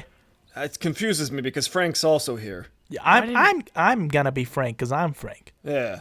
And then Walton wakes up to find himself in a medical setting, lying on his back on a raised table with a light above him. So immediately he's like, "Oh, that was all a dream. I'm in the fucking hospital." Thank God. And that's when he sees three Greys that come and they stand over him and they're watching him. Immediately, he becomes confrontational and just starts throwing hands. And he actually manages to hit one of them. Classic Walton. Although he says he felt incredibly weak, these beings seem to be so light that like he barely touched it, and this fucking short Grey just fucking like flies back. Just disintegrates. I mean, a human can barely take a Travis Walton. Well, punch. yeah, that's the thing. Even at his weakest, right? Just a he punches, the fucking goes through his head. He's got like the alien's head like up in his forearm. And He's like, just "Oh my god, I was just reaching out to touch you. Jesus Christ." Could you imagine if just for once the anesthetic wears off and Travis Walton just pulls his shirt up and like, "You fucked up now, guys," and he just tears his way Actually, through these one frail of the- little bodies and like, "Ah!" One of the comments And he's just tearing them One of apart. the comments that I read on that Joe Rogan clip said exactly that, where somebody was like, "The alien anesthesiologist fucked up that day." Yeah. And one of them- he's fucking like ripping him in half. And one of them's like, the anesthesiologist is looking at like the shots, and he'd given him like adrenaline instead of fucking anesthesia, and he's Yeah. like, "Oh no!" He just All of a turns into sudden- the Hulk and is like, "Ah!" And he's just crumpling him into balls and All of shit. a sudden, the plane or the UFO just crashes while his friends are looking at him, and he just like crawls out like covered in fucking blood, shirtless. Like, yeah, He's like wearing one of their skulls, like one of the top of their heads is a fucking hat. Travis is back, baby, and the aliens got a new king. It's me. So anyway, so then he rolls off the table after he knocks this fucking short Grey over. He's gonna go down in history as the only Yeah. human that's ever cold-cocked a Grey. So he rolls off the table in the opposite direction, and then Those at this eyes aren't point, near black enough for Travis Walton. at this point, Wrapping his hands with their skin. Just to fucking pound through more of them. It's an He's absolute got nightmare one on the in his Grey's hand. side. He's just one-arming one as a fucking club. I told you we should have got the old people. Who wanted the logger? You fucking idiot, Zim Zam. yeah. So three of them start coming toward him, and he says that he like yeah. reaches back and he just grabs this sort of like glass cylinder. He wasn't really sure what it was, but he just grabs it and he's like, "This'll do," and he starts like swinging it and being like, "Back the fuck off! Like I'll fucking kill you." And the Greys, they just stop advancing, and they just retreat. They first just and leave. last They walk time. out of the room. Can you First just and last imagine? time. Go ahead, Nick. The first and last time the aliens abduct trailer trash. Abducted. Yeah. Can you just imagine the of the door as it shuts and they're just like, oh, fuck. fucked up so bad. Oh my god, what is happening? This is we are so fucked, you guys. And so then, he exits the room and is trying to desperately find a way out, and he's looking into all these different rooms, and in one of the rooms he encounters a large muscular human man with a helmet over his head, who took him out of the craft, where he then realized he was in a warehouse filled with more saucers. And then he was taken into a room with 3 other humans who were also incredibly good looking. He's actually quoted as saying that it was 2 men and 1 woman who were standing around the table. They all were wearing velvety blue uniforms like the first man's, except they had no helmets. I just imagine that the muscly man he ran into is constantly throwing him around like he's being thrown out of a bar, where he grabs the back of the shirt and like the seat of his pants and is like throwing him into a room, and he's like, fuck, what the fuck? And before he can even stand up, he gets like picked up again and thrown into the next room. See, I think more likely what happened there is it's a small little gray in a power suit. They finally Jesus Christ, put the suit on, man. But, being I'm Travis Walton, okay? Being Travis Walton, he can't say that a little gray threw him around. I just opened a door, and here's this Arnold Schwarzenegger dude, just, 6 foot tall, 300 pounds of the pure only muscle, guy that could take me through out. a fucking wall, through a brick wall. That's what it made- sounds like to me. But They made a horror movie in Zeta Reticula that was exactly like Aliens, only But it it's was Travis just Walton. Travis Walton. It's like in Invincible when Omni-Man goes over to that alien. You guys watch Invincible when he goes over to the alien dimension, and they just fear him as like a demon that destroyed their civilization. they're just like, oh god, we fucked up now. It's just over. It ends with the Ripley alien in a fucking mech suit, in a loader suit, like beating the shit out of him. Only it's not cool like but that. It's just their suit, their normal suit. It's just like he puts on a thing, and it just makes him super strong. So I do want to point out that this a life jacket where he just pulls a ripcord and muscles be like, and all of a sudden he's. It's the thing from SpongeBob where he blows up those arms. You guys watch? No, I know. See, I don't even think he gets bigger. He's still small. It's just Travis Walton couldn't admit that something small threw him through. Picked him up and manhandled him. So he had to be like, no, this Aryan son of a bitch comes through. I think he was a neo-Nazi or something. He just stacked. So, I punch him 6 times in the face, doesn't do a thing. But this theme though of human helpers with grays is repeated. It is something that is witnessed by a lot of different people, which is why the Hynek scale includes the distinction of it can either be robot, alien, or humans in a third kind close encounter. But yeah, so it's weird. Whether or not they are real humans that they are using, or a hybrid, or it's all mental where they're making them see humans to calm them, who knows. Well, anyway, so these people, they push him gently onto a table and they put a mask over his mouth and nose, at which point he loses consciousness, and then he wakes up on the side of the highway with the saucer flying off in the distance. He assumed he'd only been gone a couple of hours, but Travis Walton had actually been declared missing for 5 days, and the other loggers were under investigation for foul play because they thought that they had killed him. That's what the authorities thought. Suddenly, when he shows up, another investigation starts, and this time it's to see what actually happened. Walton and the others would undergo multiple polygraph tests that showed that none of them were lying when speaking about what they had encountered in the woods that night. So all of them passed multiple polygraph tests. So I just listened to a thing the other day. It was How Things Work or whatever, where they're just like polygraph tests are complete BS or whatever. Just kind of blew my mind a little bit. And I was like, wait, is that not a thing? It's one of those things? Which also brings up, maybe we can talk about this later, like the hypnosis. Right, Strieber yes, definitely went through. something that we should... Is that stuff bullshit too? You know what I mean? I just always took it as like, of course, you can get put to sleep by a master, a wizard. And Doctor Strange comes in, he casts a spell on you, you fall asleep, tell the truth. It's like, oh god, you're out. Terrifying. Yeah, that happens. So anyway. Finally, the last abduction case we will talk about is that of Whitley Strieber, who had multiple different encounters with the Greys, but the most notable took place on December 26, 1985. It began with a strange whooshing noise that awoke Strieber suddenly in the middle of the night. As he tried to go back to sleep, he noticed that one of the double doors leading to his and his wife's bedroom in their cabin was slowly closing, almost as if trying to conceal something that sat behind it. That is when he noticed the outline of a figure standing in the corner of his room. The following description... It's me, the little demon, the little Caesar demon's back. So, Nick, we have an ongoing joke on this podcast involving a demon that desperately wants Little Caesars. I'm a demon. We're actually, this summer, Nick, Caesars. this summer is actually our hot and ready summer. I'm going to include that right here. Hot and ready summer. Hashtag hot and ready summer. Hot and ready summer, baby.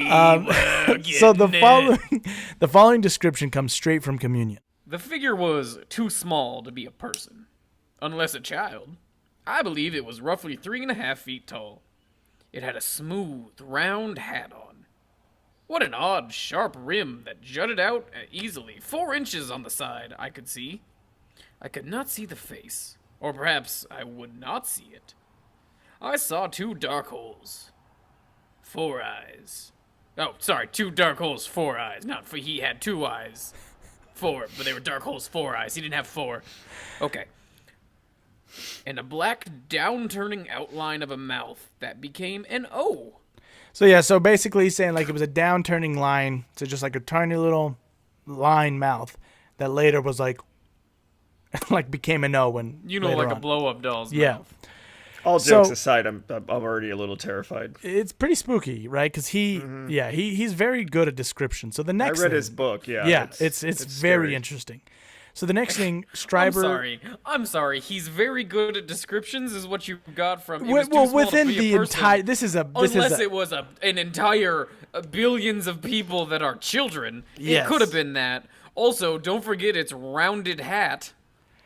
Yes. No, that's a good point. I do have the child experience. The next thing Strieber knew... You put a fedora on that kid, you had Strieber's experience. Children, adorable during the day, terrifying monsters at night. So the next thing Strieber knew, the creature rushed into the room, and then he saw nothing but blackness. When he awoke again, he was being carried and was completely nude. He was taken to a depression in the woods where he sat in front of the Greys for some time before being taken up to their craft. He was placed in a small circular chamber with a domed grayish-tan ceiling, and strangely enough, Strieber describes it as seeming messy with some clothes being strewn on the ground, almost as if he wasn't the only one that they had taken that night. Listen here, you gray sons of bitches. Either one of you's gonna suck my dick or I'm going back home, and there's not a one in between. Oh, no. I love that their abductions are like the time that I, at work, tried to fix the tripod for the camera, and then got it put back together, and it's like, there's still some shit here. Who cares? Kick it out the door. It's like, where did these pants go? I don't fucking. Who cares? Put them back in their. Just put them back in their bed. You know what? You know what? Next time you get someone, don't even bring them without the pants. I'm clothes. tired of having the pants all over the goddamn ship. The next guy, take his fucking pants out before he gets here. He could move only his eyes at this point, and he saw one of the beings produce a box. They then showed him the contents of the box. Inside There's it was a dick in it. I'm sorry. It's a dick in a box. Inside it was a long needle mounted on a black surface. He recalls being told that they intended to insert the needle into his head. He then began to scream. He recalls one of the Greys speaking to him telepathically, asking what they could do to help him stop screaming. You could not put the fucking needle into my head. Yeah, look, we gotta put this needle into your head right now. I'm gonna scream if you do. Bring it closer. They always do. Bring it closer to my head. Do it, I dare you. Here it comes. Oh, shit. Okay, all right. Unexpectedly, after they asked, like, what can we do to help you stop screaming? Unexpectedly, Strieber found himself saying that they could let him smell them, almost as if he were a dog. It's a very primal thing where he reverted almost to like the most primal setting and was like, well, if I smelled you, it might make me feel better. Mm-hmm. Yeah, maybe if you put your feet in my mouth, it'd feel better, huh? The next thing he knew... These fingers a little bit and then smell it? I don't even have to smell you. I'll just get my fingers in you and then smell that, huh? Huh? You like no, this? Whitley Strieber. Get him off the ship. Get him off the ship. I'm tired of these. I haven't even touched you yet. That's just me. Who are these weirdos you keep bringing onto our ship, Glibglor? I'm tired of it. This is the 6th fucking pervert. The next thing he knew, there was a bang and a flash, and he realized they had performed their operation. He was taken to another room with different kinds of beings, seemingly both small and tall greys. He says, quote, I was being shown an enormous and extremely ugly object, gray and scaly, with a sort of network of wires on the end. It was at least a foot long, narrow, and triangular in structure. They inserted this thing into my rectum. It seemed to swarm into me as if it had a life of its own.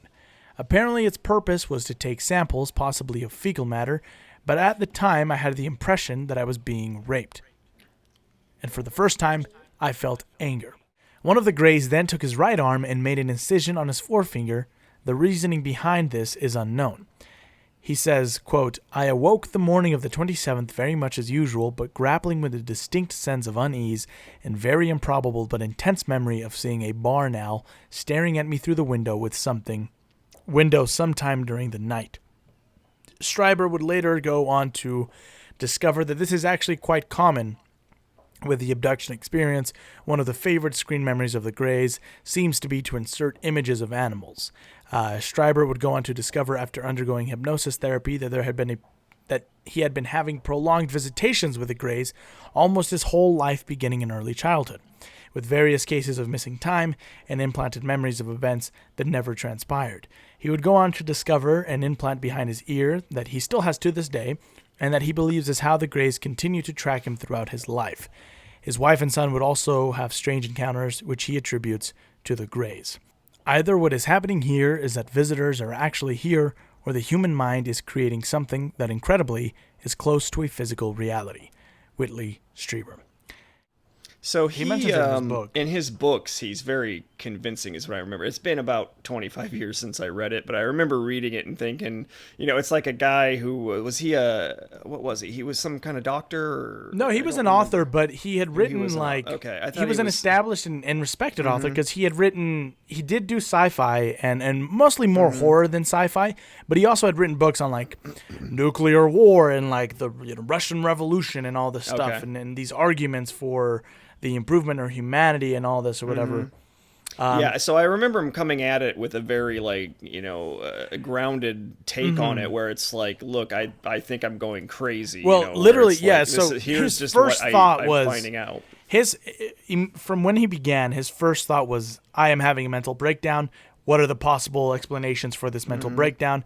People told him that it could be like epilepsy and epileptic disorders, which he went and got scanned, and his brain was healthy.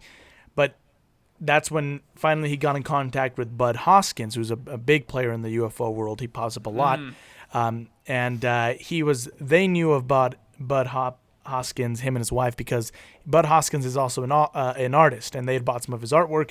And then he remembers reading an interview with him where he had talked about his interest in aliens, and Bud Hoskins recommended that he talk to doctors or psychiatrists, and Whitley Strieber was like, I like you, Bud, and it is reassuring to hear that other people have had this experience, but right away he knew. He was like, if I go to the people that Bud Hoskins recommends, then it's not going to be unbiased, and it's not going to be...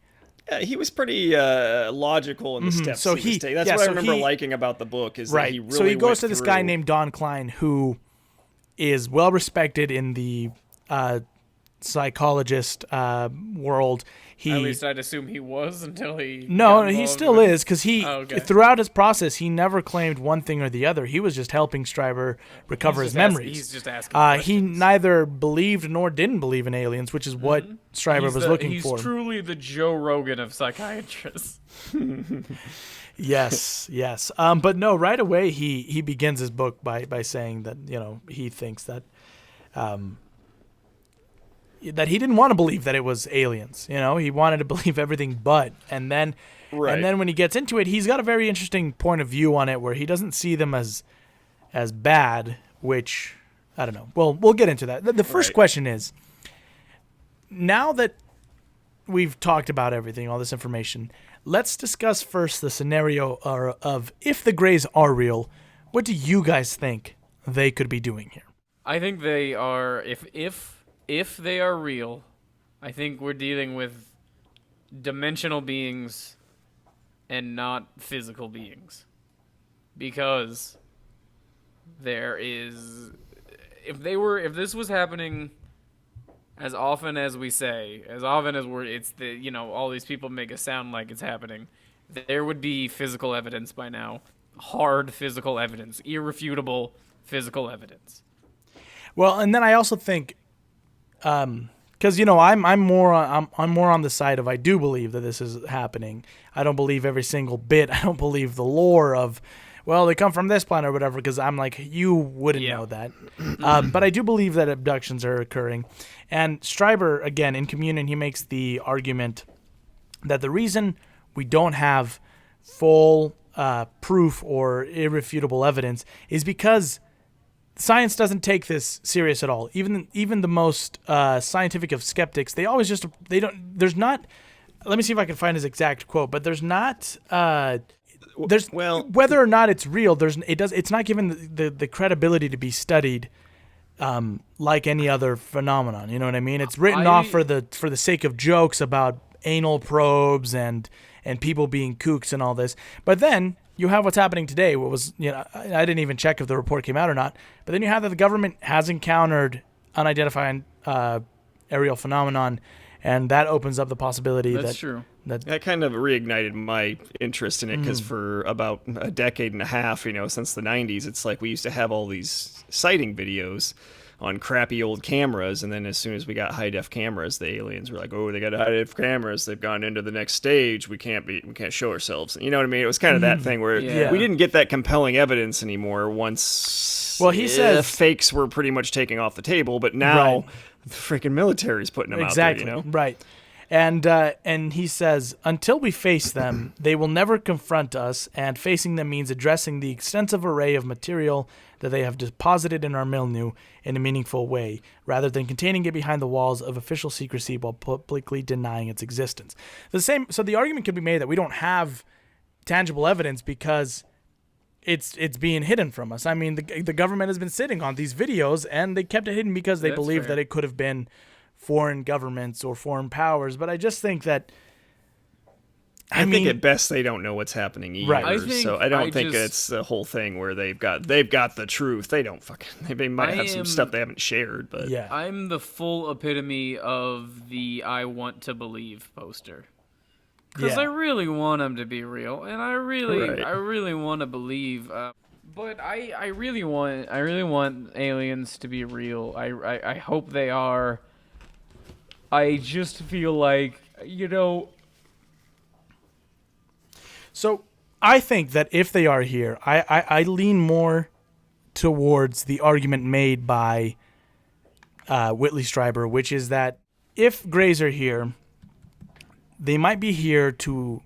I don't fully buy into this, but that they might be here to advance our species, it's almost like Star Trek, where they're on these voyages to go explore and study other civilizations and slowly help them, but they can't outright just come out and say, here we are, and we're going to help you. I do think that because people, they'll make the claim that it's an alien invasion. I think that you need to understand that if they had sinister intentions, then a full-scale invasion would have happened already, because their technology is leagues ahead of ours, right? So I don't think that that's their interest. I think that to them, either they're here to help us improve as a species, whether that be one-on-one with people, and that's the purpose of abductions, where they're putting things into those people that are making them more advanced or evolve, or even just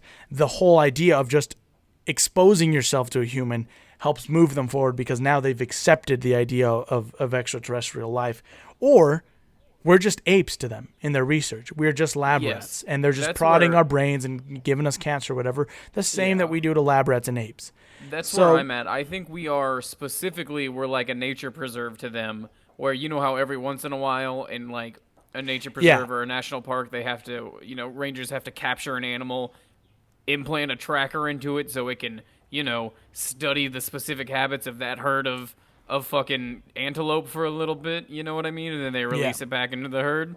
That is, if they're real, that's exactly what's happening to I us. believe in it because I think that people walk away with physical and emotional and psychological trauma that if it's not real, then we've discovered the most important and incredible scientific advancement that the mind is capable of doing, where it's like he says, if they're not actually here, the mind is creating something that is incredibly super close to a physical reality. But then you look at look at the Slender Man murders. You know what I mean? Those girls, you think a Slender Man is real, or you think they just convinced themselves that they're real and stabbed their friend to death because of it? Yes, but I don't think that you can make that same argument, because that's like that's different than you waking up tomorrow with a medical incision that you can't explain, that when you go get it studied, it's not produced by any sort of medical tool that we have. Or, you know what I mean? Or you're found with traces of unknown substances that are not found on this planet. I don't know, but I mean, how many cases of this medical thing? Well, that's the thing. See, that's the problem, Mason, is that there's many cases, but this has been considered a joke for so long. And that was one of the notes that I made, that in his book, he talks about how he was upset because he was presented all of these technological advancements and these visions of what humanity could come to, and he wrote this book for that purpose, to tell people about it, and then it was written off as, oh, this guy got fucked in the butt by aliens. And so I think that's the problem, is that we have these things happening, but our media just lambasted it as a joke. And now finally, I think that's what's interesting to read this book in 2021, because on the flip side, now the media has flipped around and is, for years, I think the media just followed the official government word, which was, no, there's no such thing as aliens. It's spooks, and you guys are crazy, and you're dummies. And now that the government is like, hey, there is something out there, and it's fucking with our ships, and it's faster than anything we've ever seen. And now the media is like, could aliens actually be real? And so I think that's the problem around this. Do you think that maybe this could be a thing? I mean, this is a hot take, but yeah, exactly. Could there be aliens? That's exactly how it's been. And I think that's the military has this glowing dot thing that really still is not. That's also something that bugs me. Is like, we finally got like the official government saying, "Here's the video." It's still shit video. It's fucking like infrared, and it's something going like. It's like fucking. How do you know? Well, God so damn it! I just think the problem is whether or not it's real. There's a couple of different problems with this field. Is one, it doesn't help that the media has from the beginning wrote it off as a joke, and that has hindered the seriousness of this, where it's been dangerous, because then you get people who are self-proclaimed experts who only muddle the field even more, right? And then if you are an actual expert, you can't actually take this seriously, because then your career is lambasted and you are written off as a kook. But here's what I think. Here's what I'm saying, though, is I fully believe in the nature of unexplained events. I think that humanity, it's guaranteed that we are going to experience some unexplainable things. You know what I mean? Yes. And when I say unexplainable, it could be things that, 50, 100 years from now will make sense, something we just don't have the capability of understanding today. Those things are going to happen. We as a species are naturally going to apply certain types of patterns and explanations to things in order to feel secure about something. Yes. So when you get these unexplainable events that are few and far between, we're pushing them into a pile together and saying, well, these are aliens, because what else could it be? And I'm not even emphatically saying that it isn't aliens. I'm just saying that I think our propensity to find reasoning in things that are unreasonable is leading us to that conclusion. Propensity. This guy and his big fucking words.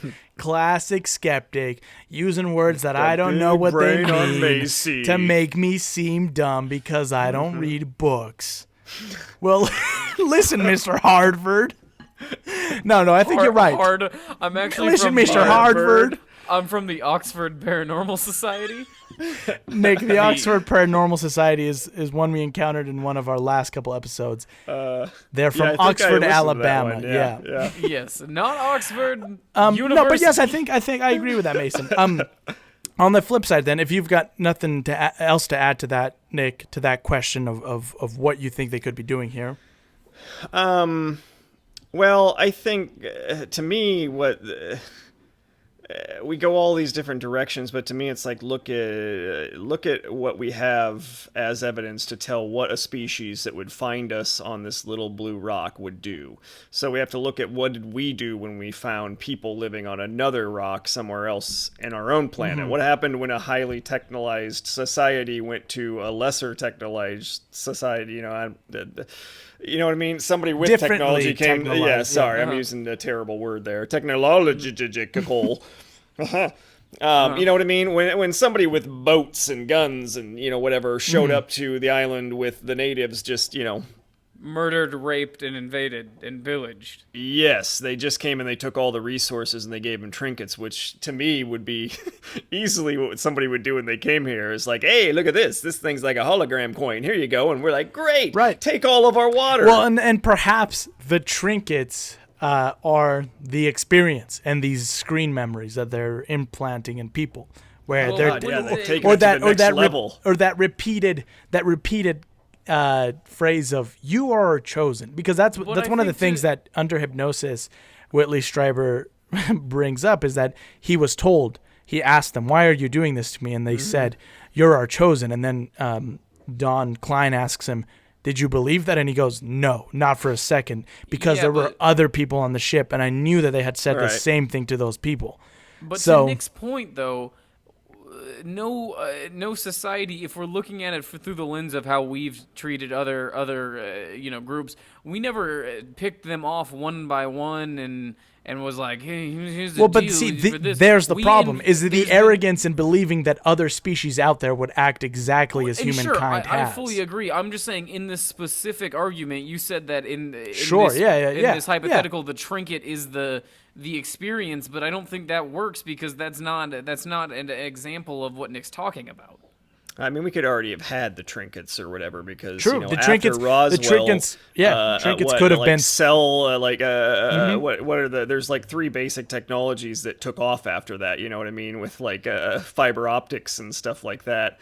So they may have already given them to them. Trinkets maybe could have that's been the internet. Secret they got was trinkets that could have been cell towers. You know what I mean? Yeah, there was stuff that after the 50s. Now it could also just be because that's when the space race and everything happened as well. So it could be the trinkets. I don't know. I'm just spitballing. Well, but let's move on then. On the flip side, if the Greys aren't real, then what's happening here, right?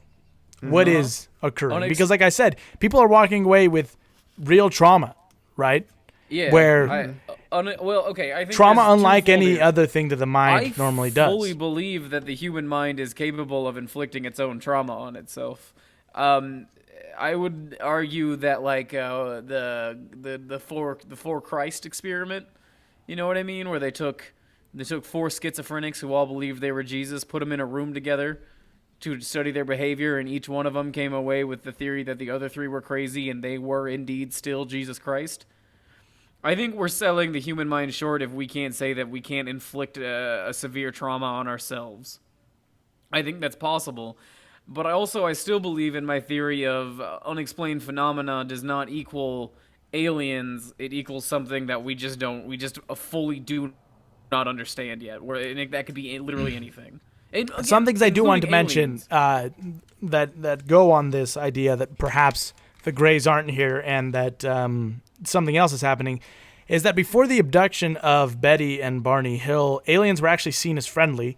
And reports of experiences with extraterrestrials then began to include the common theme of medical exams and missing time.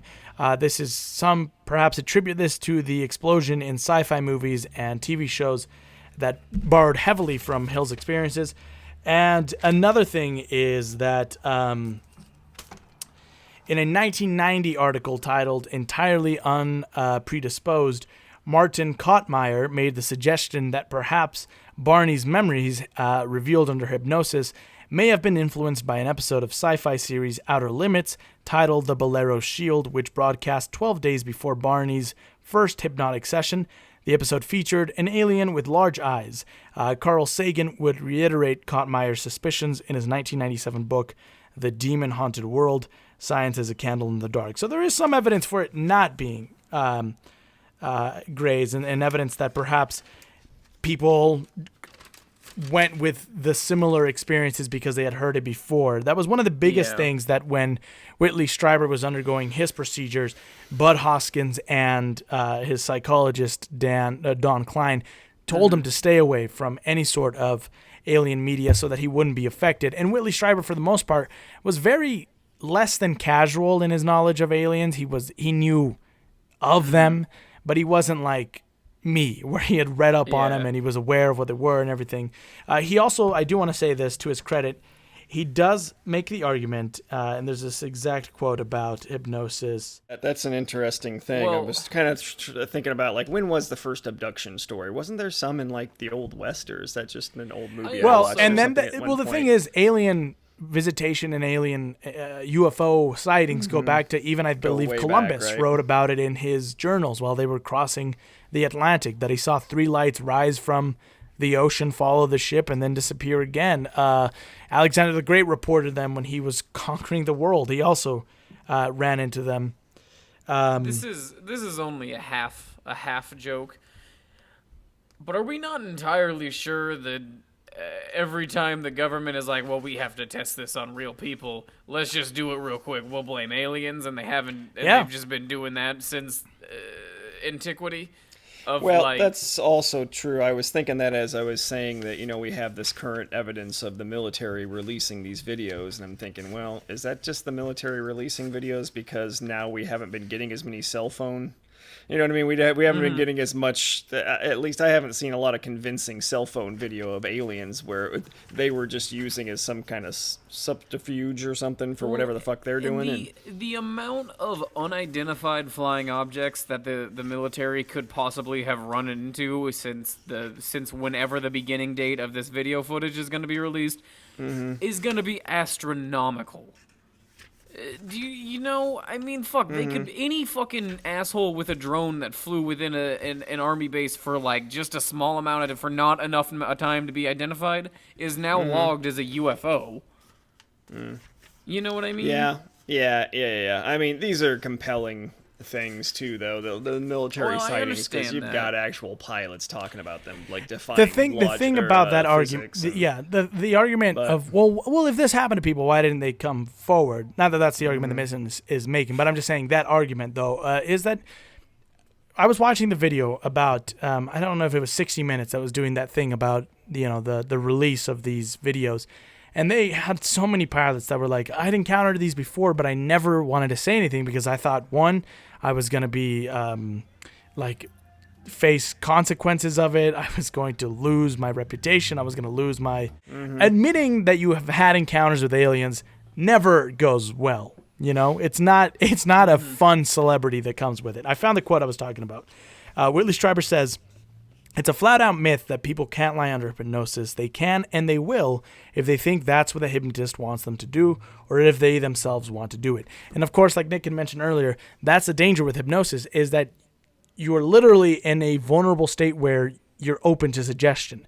So if your psychologist or therapist, hypnotist believes in aliens, he can get you to admit that you saw aliens, which again, I give Strieber credit, is that he went out of his way to make sure that didn't occur, and he had as much of a controlled experiment or a controlled experience as you could.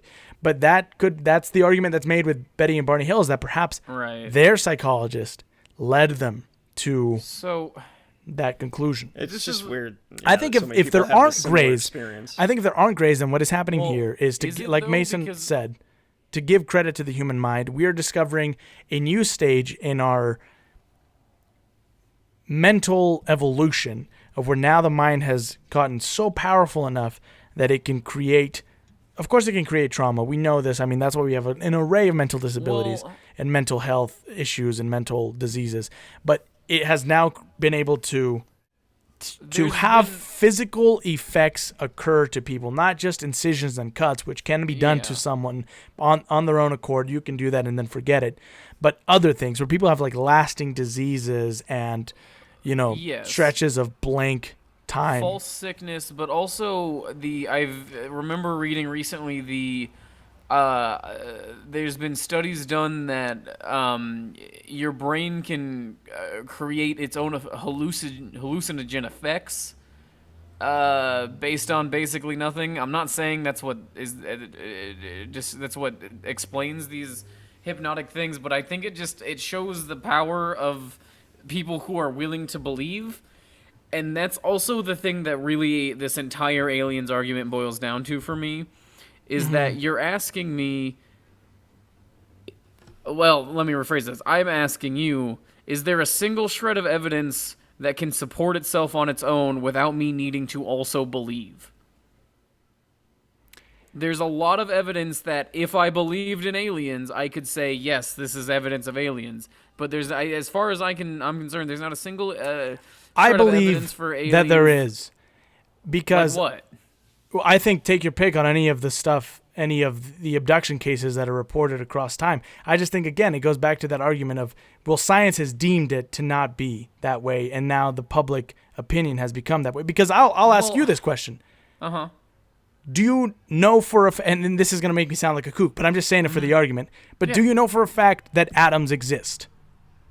That molecules exist? No, but you have been told that, and we've believed that, right? But isn't and of that course, the job there's of scientific science theories and that too? hypotheses, but you could say the same thing for any sort of unexplained I phenomenon. don't think so. Well, yes, right. Any unexplained phenomenon. What I'm saying is, I think that's what science is. Science is there to draw a line in the sand. Science is about the method of, you know what I mean? It's more about not being biased and drawing lines. It's about training yourself to not do that so that you can perform.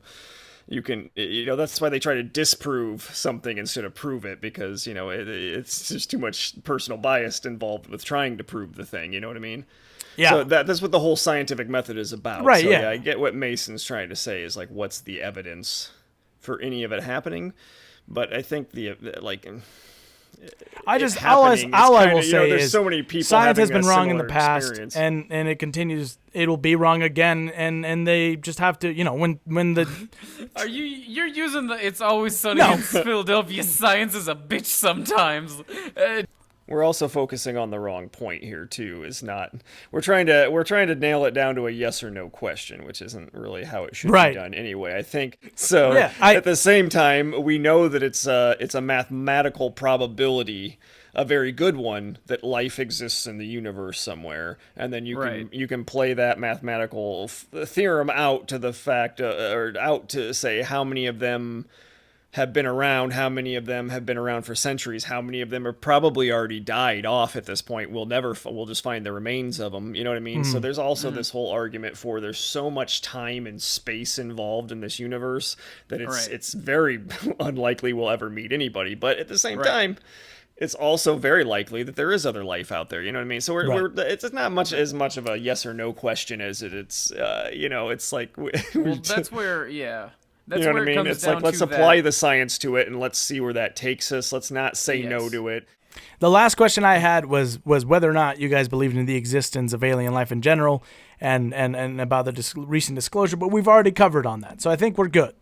I do want to say... Yes. I do believe in science. I don't want everybody to walk away with me thinking that I don't believe in science. I do believe in science, but I also believe that it's... You're just passionate. I believe in... Why not? Why not? Yeah, that's all it comes down to, I think, religiously and scientifically. Why not? Yeah, I agree with that. That there maybe, whether or not that they're coming to abduct us is a whole different thing. But I think at the end of the day, I still believe that there are aliens out there, whether or not they have come here. I think this whole situation with the Pentagon and the intelligence community and the armed forces, that's very interesting, those videos. I think I was watching one of them where whether or not it's aliens, or I think I'd rather have it be aliens than be that there's this country out there who's created technology that's far beyond our own that can withstand, what was one of them talking about, like it was going against the wind at 28 knots or whatever, and I'm like, fuck, like I don't even know knots, but that sounds like a lot. So if there's a country out there that has that capabilities, that's scarier than if there's aliens. But Yes, I think that was very good. Yeah, I think Nick was a good middle ground there, where I think I'm in the middle here. calmed us both down and brought both sides. I want to together. believe, but I at the wanna same get my time, I'm wrap very up much in. like, give me the evidence before I'm Yes. gonna like jump on board. Right. But it's like, I want to believe in this stuff. I Well, love it. It's to be scary, fair, I it's will fun, it's cool. clarify. I don't believe every single alien abduction. Right. And my Yeah. biggest thing against communion is that Strieber goes on to make the argument that he's had throughout hypnosis. He discovers he's had all these different experiences, and every time some weird shit happened, he would just write it off. And I'm like, why would you do that? If this has been happening to your whole life, why not fucking freak out and be like, hey, that was weird, right? And of course, there's within that lore, there's reasoning or whatever. But there was other alien abduction stories that I read where I was like, well, that didn't happen. This person is just a crazy person. I fully believe the aliens exist. I just doubt. I probably they have not ever made it to Earth. You know who would say that? A fucking alien. There is no reason that Mason might not be a Gray.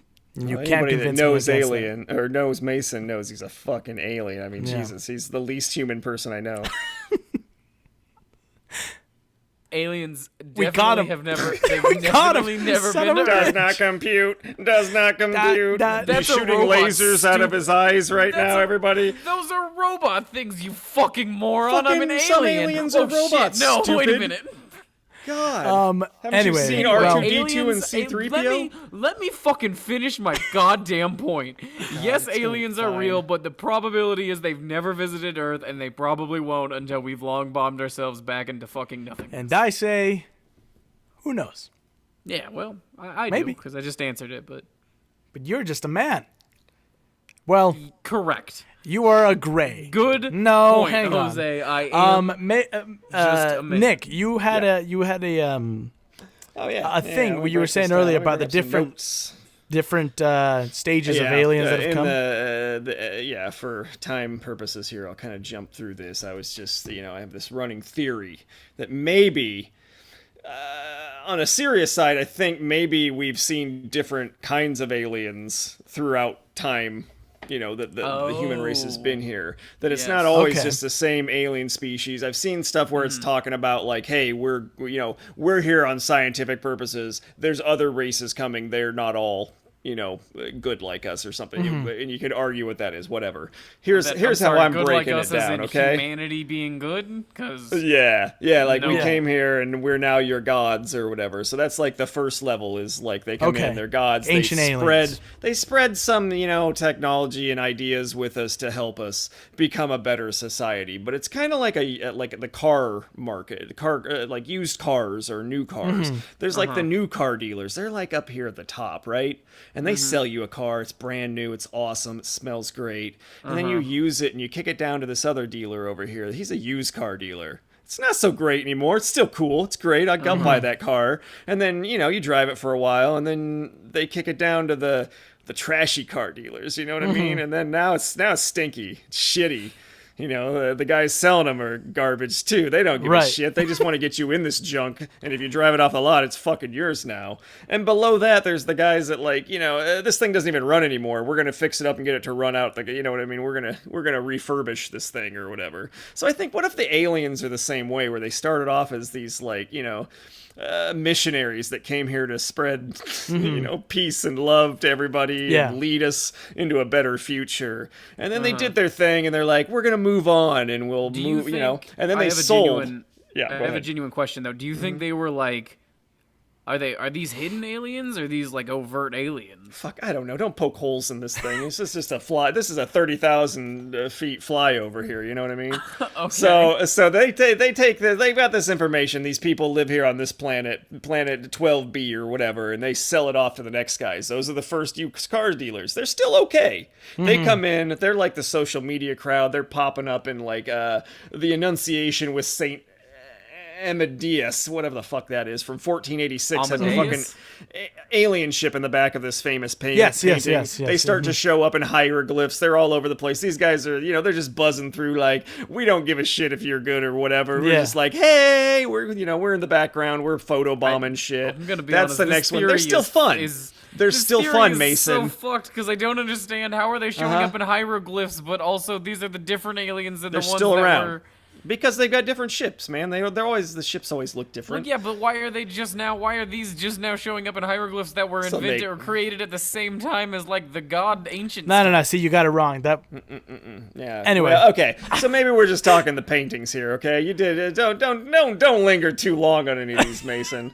So that's the used car dealers, and then they kick it down another notch. Now we're down to like we're to level 3 schooler, car. We're like these guys are fuck ups. Like my high schooler needs a car. It's his first car. I don't want to get him something too nice. They can't even fucking build their ships right. They're crashing in Roswell. You know what I mean? We're in the fucking early 1900s now. They're just ripping old people out of the fucking woods and fucking firing them back down. The second generation, they were like they treated us good. Like they were changing our oil. And they were like, because they kept us running give for a like shit. They were like but they kept us the running. Kardashians of the time, universe. They're just flying through like, hey, here's our app, and like, peace, man, we're in the background. Yeah, but of your photos. you're talking like ancient aliens, right? Up to like the Renaissance, right? That's like a long time. Maybe. And then like Renaissance all the way to the 60s, like that's like we're going fast and loose. It's the end of the show, Mason. Okay? I just feel like you didn't. Okay, I know this isn't fast and loose isn't your forte, but yeah, now we're in the 60s. These dumb fucks, they're running their fucking saucers into the ground, probably playing grab ass in the fucking flying saucer. They're high as shit. They don't know what they're doing. Like this is third level, and then we get to the fucking 80s and 90s. We're at those fucking refurbished assholes that are just showing up and they're just like, yeah, we bought this for fucking pennies on the fucking market or whatever. We're here to do butt stuff, guys. That's what we're doing. We're gonna get some butt stuff. It's gonna get weird. We're gonna be beaming people up. We're gonna do some weird shit, and we're gonna fire them back down there. And then I think they fucking who knows who's here now? These fuckers at the military are getting. I mean, they don't even give a fuck about getting filmed with phones and shit. They're just out in the ocean firing into. Who knows what they're doing? They bought our rights to our planet for nothing. Yeah. Maybe they'll fix us up. Maybe they're the ones that fix us up. Maybe they're those rich guys that buy an old. No, that was the first. That was number ones. They put in the work to go out and find the planet, but then they sold the rights. And you know what I mean? Every time they sold the rights to us. A car will go through all that, and then at the end, it gets bought by someone who's like, "I'm gonna fix this car up." Oh, that's a good point. Yeah, classic dealer. This is definitely more accurately, and not to be too arrogant and human-centric about it, Jose. But you know when you are every time you speak. You know when you drive through the country and you always drive through one of those like American picker asshole like guys that just got a bunch of fucking bombed out and depleted cars all over their property. Yeah. That's where we're at. Where some guy just bought us and it's just like, we just own it and it just sits and grows fucking gets raccoons fucking in it and beehives and shit. It just sits out in our lawn and nice. Nice. That's why they're coming out of the ocean. They're just down where nobody's at. They don't give a fuck. They're just dumping shit down there. Those are just like the grandkids came over and they're playing out in the junkyard. You know what I mean? Yeah. Like the aliens come over and they're just like, what the fuck is that guy pointing a camera at us? I don't even give a shit. Let's get the fuck out of here. Who fucking cares? These guys are hairless apes, dude. They're hairless apes. Let's get the fuck on out. Jesus. Well, with that, it's time to wrap the show up. So, if you like the show, make sure to leave a 5-star review, which you can do in-app on Apple Podcast, Audible, or Podchaser. We'd really appreciate it if you'd leave us a review, plus it really helps the show, and we'll read your review on the show. You can support the show by going to patreon.com/captainslogcast and donate $1. Anything helps keep the lights on. Another thing you could do to help the show and yourself is go over to Teepublic and shop our merch. Yes, that's right. We have merch. You can get anything from t-shirts to hoodies to mugs with our logo on it. Remember, if you donate/support our sponsors, it all goes towards improving the show, getting better recording equipment, etc. Nick, do you have anything you'd like to plug today? Yeah, I got Corn-Fed Iowa podcast that is coming soon. Yep. We're Mason and I we're gonna travel around Iowa, eat a bunch of food that's terrible for us, probably get fat. we'll talk Yeah. about it a little bit. Should be fun. You ever watch any? Every time you ever go through any of those shows where like the chef goes around and eats a bunch of shit, always watch the pilot episode and then skip to the most recent episode. Mm-hmm. It's a bummer. Yeah, it's really sad. The only guy I know that got out of it was Adam, whatever his name was, the guy that did Man vs. Food. Oh yeah. Yeah. Oh yeah. And he looks great. Does he? Actually, Lose a Action bunch of weight or Bronson. something? Yeah. He went all vegan or something like that. Action Bronson has that's delicious, but he's actually been getting in shape recently. So shout out to you, Action. Mason, where can the fine listeners find you? You can find me on Redbubble at Tiny Messiah, where I've been kind of uploading some of my artwork. It's been a slow upload, but it's just kind of for funsies. So I'm uploading stuff there. You can find me at Twitter at Mason Schrader if you want to go blast him, follow me, and tell him he's wrong. Just about anything. I'll fight you on Twitter. Quiz him to see if he's human. Quiz him. That's what we need to do. We need to prove this guy's not human. Get a quiz going, man. Just ask him some basic human questions. He'll fail. Right now, you two ask me one question each that will definitively prove that I'm a human. Mason, where's your penis? It's definitely below my belly button. Next question. What happens when your girlfriend of 6 years touches you? I react normally. I react like a that's normal not what I saw last time I I'm was vigorously there. shaking my head for our podcast listeners that can't see. Not what happens. I shudder with a tender love. I shudder. You shudder, all right. You shudder like a gray, bald little bastard who's never been touched by a human, and you're like, ah! Yeah, the fear in your eyes is like when I hear my bastard children running down the hallway like at night, and I think it's the Greys. It's the same terror. Well, I think he failed. So just keep asking questions, guys. I think this will be a fun thing for Mason.